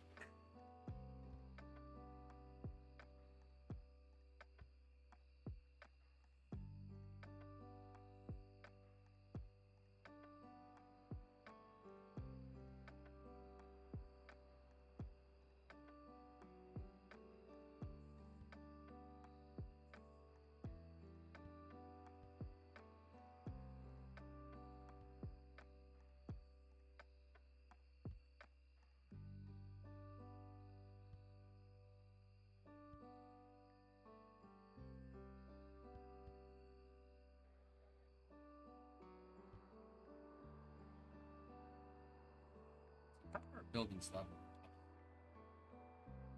A little slow, but it's more they probably need more services to satisfy things.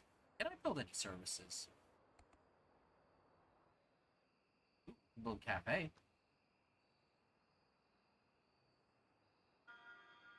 There we go.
Stop knocking out my power.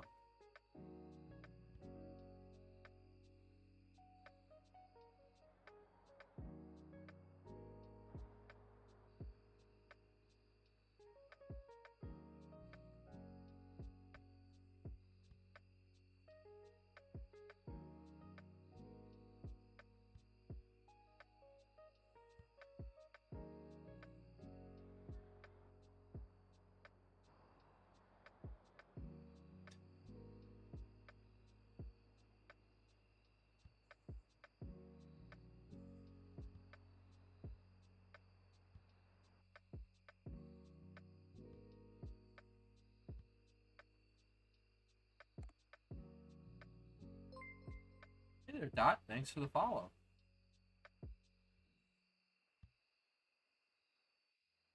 I'm gonna wrap up in a few moments, but you're more than welcome to chill until that happens.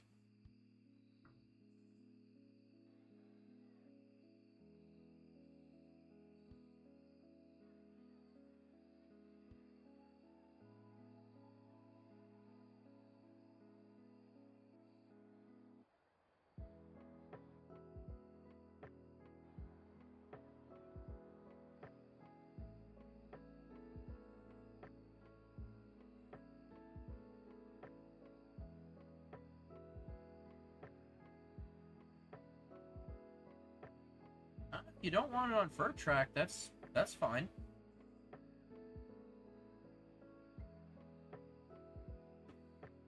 That's fine. Thanks for letting me know.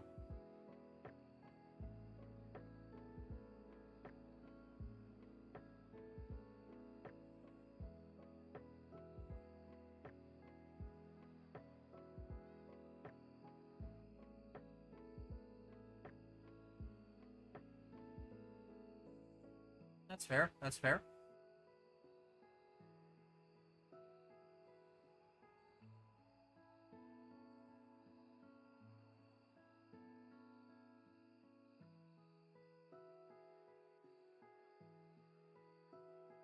I get you. I get you. Yeah, don't worry. I won't put that one up on FURG track.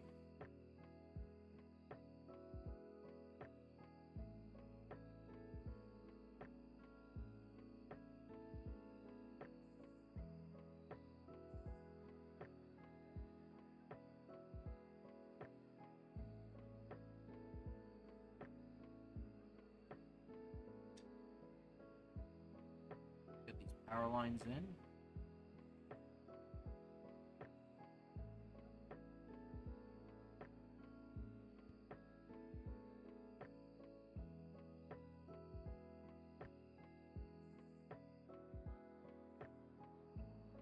We are almost to 500.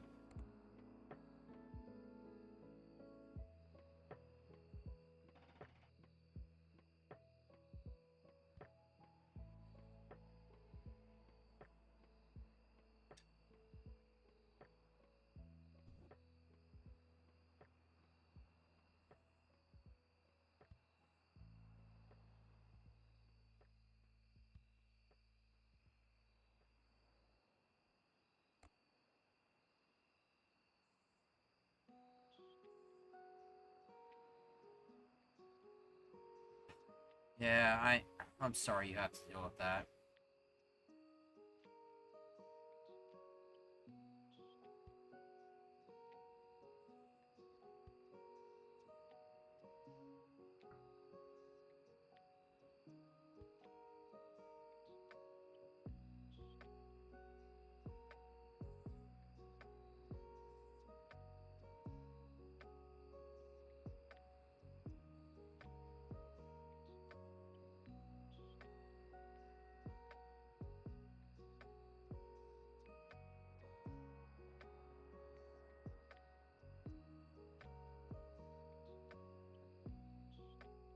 Okay.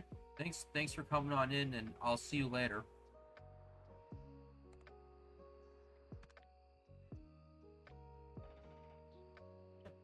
Oh, I'm glad you enjoyed it.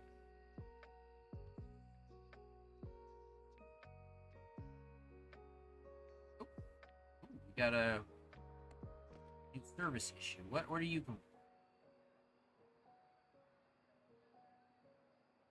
Too many customers. Okay. Oh, I see. Okay, so let's get another fast food restaurant in. Oh, perfect. There, there. That should help alleviate the demands. Okay.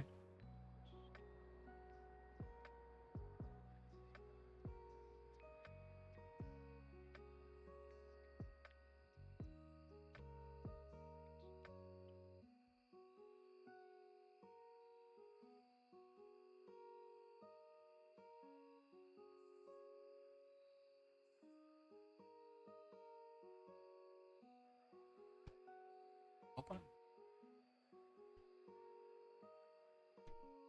So it looks like this is probably like the fanciest house in the city at the moment.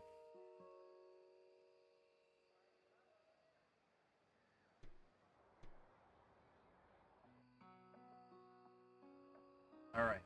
I think one more not super block, but just one more block, and I think we'll unlock the 500 milestone, and then I'm gonna have to call it for the evening.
Try to get some houses slipped into these areas. Yeah, there we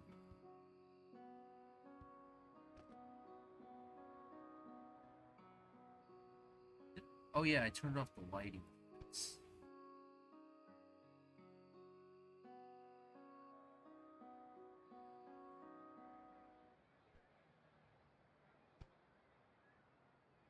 See, the car's got a headlight, and there's supposed to be like street lamps and stuff, but I don't know why they're not here.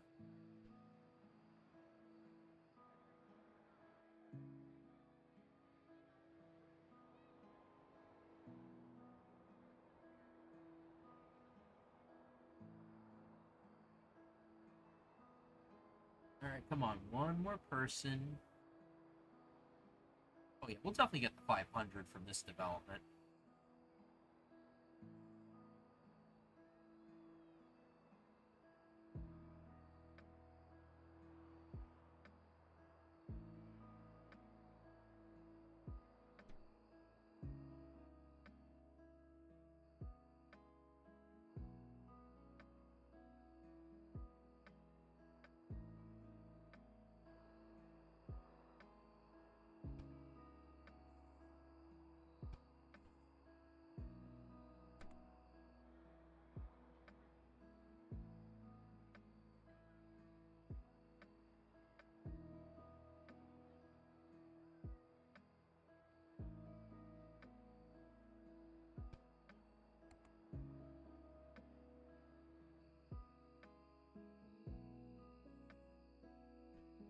There.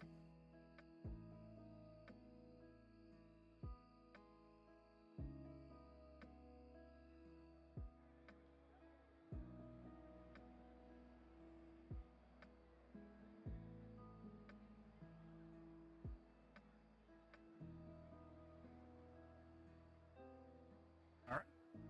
100. So, yeah, as you can see, probably more like commercial and service buildings unlocked. There's industrial and like municipal. Like, let me see.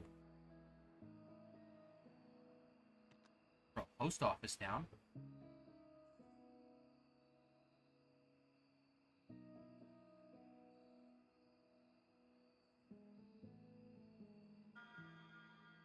Okay.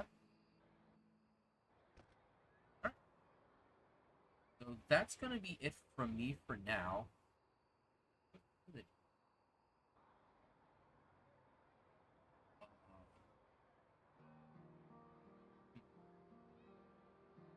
Okay.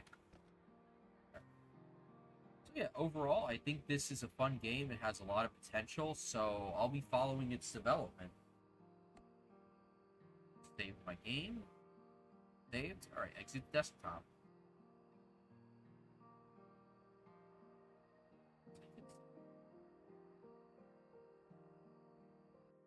Okay. Let me go find someone to raid if anybody's around.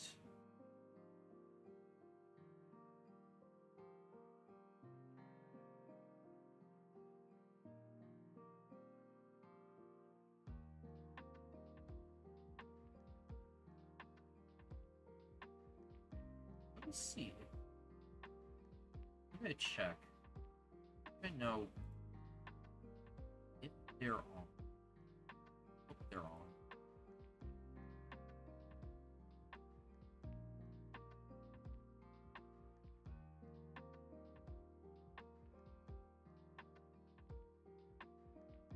And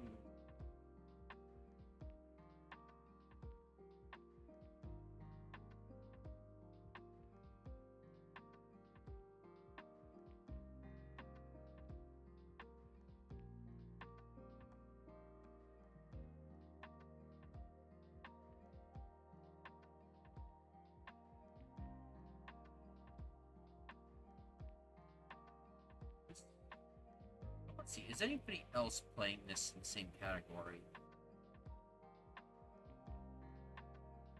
No, I'm the only person playing this game at the moment.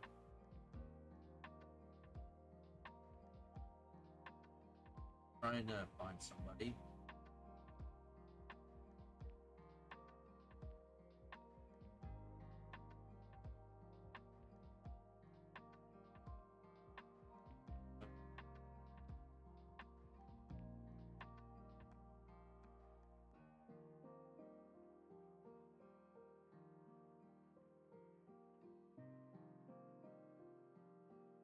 You know what? I think I will do this. Just give me 1 second.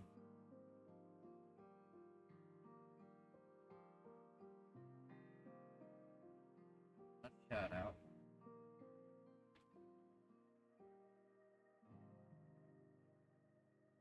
Okay. So yeah, I honestly don't know when I'm gonna stream next. Maybe I might try to pick this up a little more often. I don't know. All I know is, let's see. Okay, good. Linktree command still works, so if you haven't followed me already, you can do that. But yeah, thank you all for coming, and until next time, great day. Bye.